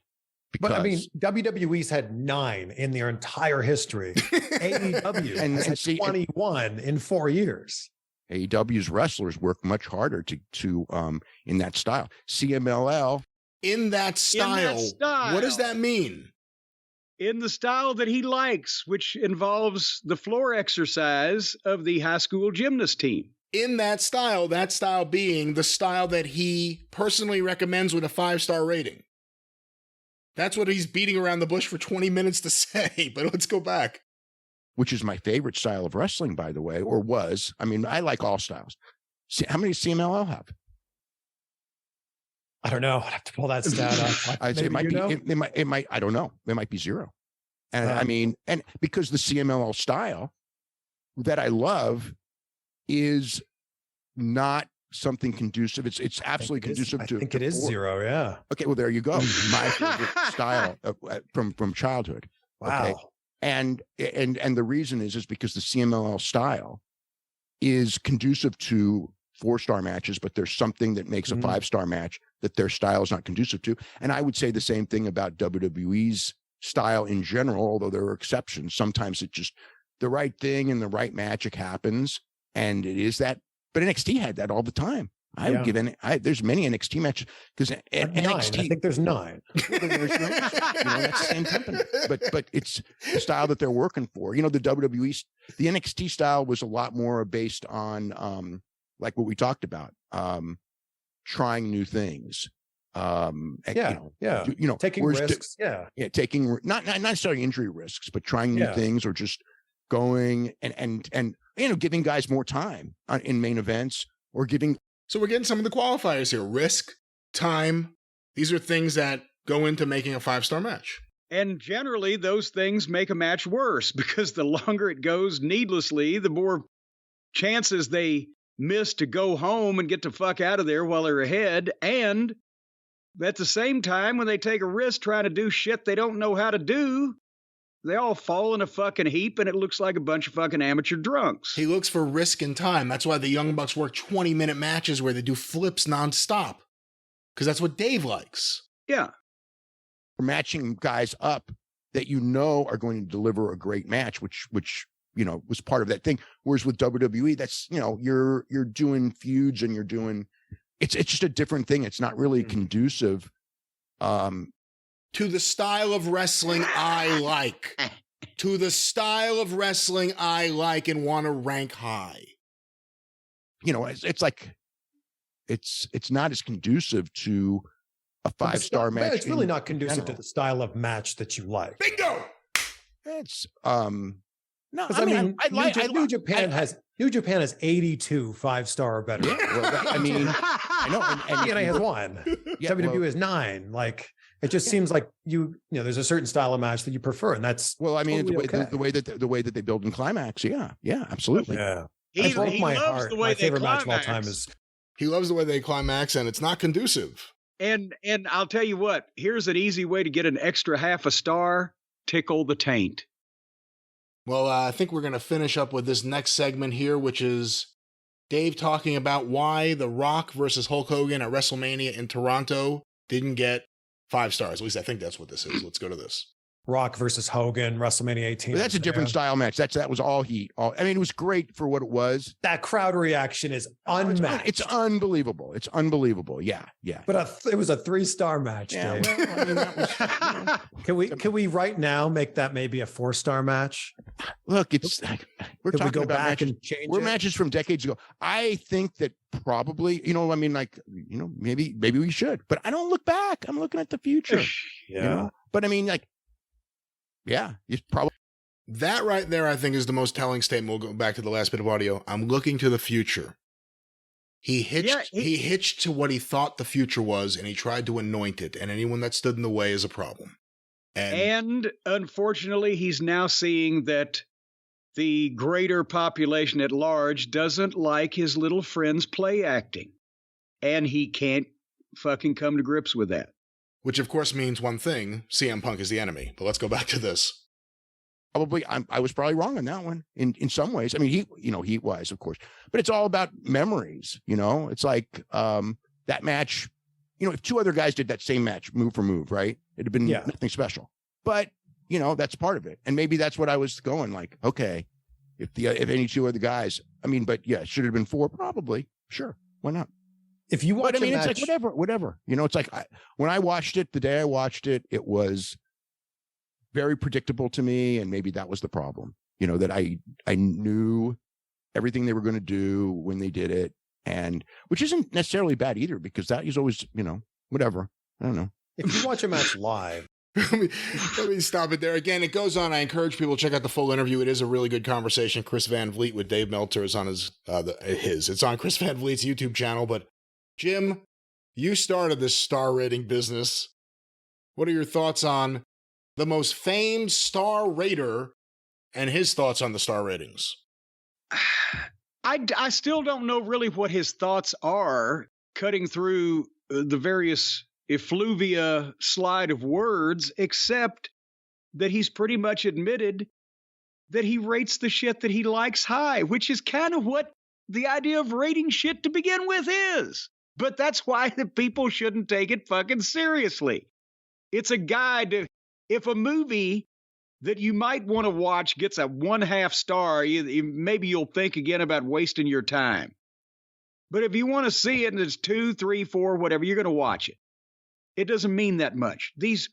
Not only these marks, but these fucking mark wrestlers are living and dying on, we got to do enough moves so Dave will give us 5 stars when they're in promotions that aren't drawing 5 fucking people. And again, as you just mentioned, he thought, Harpo and the Buckaroos and their ilk are going to be the wave of the future, and all the young people are going to like them. So I'll have more subscribers until I die, because all of my old friends think I've gone absolutely batshit fucking nuts for praising these dipshits. Because I'm afraid I won't keep up with the times. Someone said something to me. And I won't learn. Yeah, learn. Okay. He said something to someone who's a mutual friend of ours many years ago, because I remember hearing about it probably like 2003, 2004, somewhere in that range. And the person said they told Dave that they didn't like The Observer as much anymore. It was too much MMA coverage. Again, this is in the early 2000s. And Dave, I forget the exact quote. I may have it somewhere. It was basically, it's an insurance policy in case anything happens with WWE. Yeah. Because there's nothing else. There won't be anything else to write about. If anything happens to WWE, there goes the industry. And a part of me wonders if it was the same thought process behind hitching his wagon to the Young Bucks and Kenny Omega. I'm not saying, because look, you and me have disagreed about Omega's matches. It's one thing saying the guy's a really good wrestler. It's another thing saying his matches are the greatest of anyone ever. Or that his matches today could be put in any time in history and it would be the match of the year. That's your personal... If you showed a Greensboro Coliseum sellout, a Kenny Omega match in 1986, they would have rioted and set the seats on fire. People would have been pointing to each other with finger bangs leaving the arena. Oh, who was that guy? Boo, boo, boo. Did you see the fake match with the guy doing the fucking flips and pointing at everything? But I think that's a lot of it. It's Dave's personal preference, and also it's Dave's self-preservation. And I think a lot of that is kind of apparent in what he said and what he couldn't find the words to say in this interview. But here's the thing.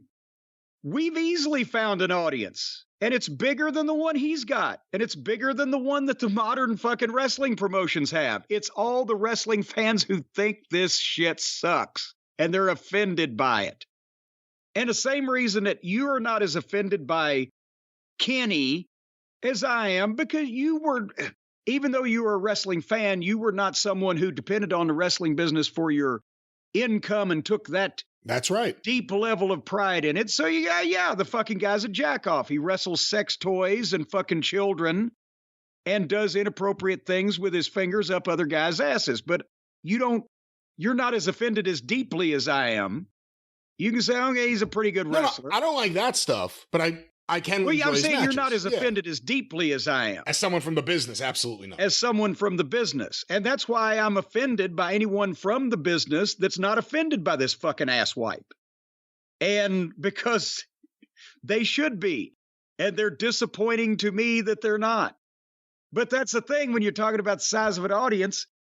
The audience of people that used to watch wrestling is 5 times the size that it is now. And the audience of people that think that all these fucking little soft, pansy-ass pussies and their grab-ass gymnastics are not worth watching is bigger than the audience that watches it. So why is Dave so fucking worried that everybody's not going to read his newsletter anymore? Because of access. If Dave wrote the realities of any of Chris Jericho's worst stuff over the last several years, even if you're a Chris Jericho fan, if you're going to tell me that his biggest fan doesn't think some of his stuff was really bad in the last 4 years or so of AEW, you'd be lying to me. I think there was a lot of bad stuff, and I'm not a big fan of modern day Chris Jericho. So Dave hasn't written anything negative about Chris Jericho. Do you think Chris Jericho will still be chummy with Dave and Alvarez and the Observer site if they started saying, Chris looked really bad here, or the crowd really didn't react to this match, or the music's over, and the music's over? He always said bad things about somebody. Yeah, you can critique a bad match, but you can't do it if you're afraid you're going to lose access. It goes back to this Matt Hardy thing. Well, that's what I'm saying. It's a cycle of self-preservation. He always said bad things about somebody, so is it that he's just gotten more worried about pissing off the wrong person, or is it just that everybody's gotten so fucking soft that they can't take it? Both. It's both of those things. Now, like I said, it goes back to the Matt Hardy thing. It's a cycle of self-preservation. Latching yourself to the young thing that you think is going to happen, or that has happened, or that's happening in the moment, whatever it is, it's an act of self-preservation. Being able to say what you really feel about these things, it's a hard thing to do, but it's something we can do here on this show. And we will continue to do it in the future. Is Uncle Dave finished? Because I've actually got to start getting ready to go and be really wildly relevant and make a lot of fucking money this evening. Let's not talk about any of that yet, because but let's get... I wasn't going to reveal it, but it's going to happen. And with that, Jim, hold on, where's my... Please say you've lost it. The drive-thru is closed.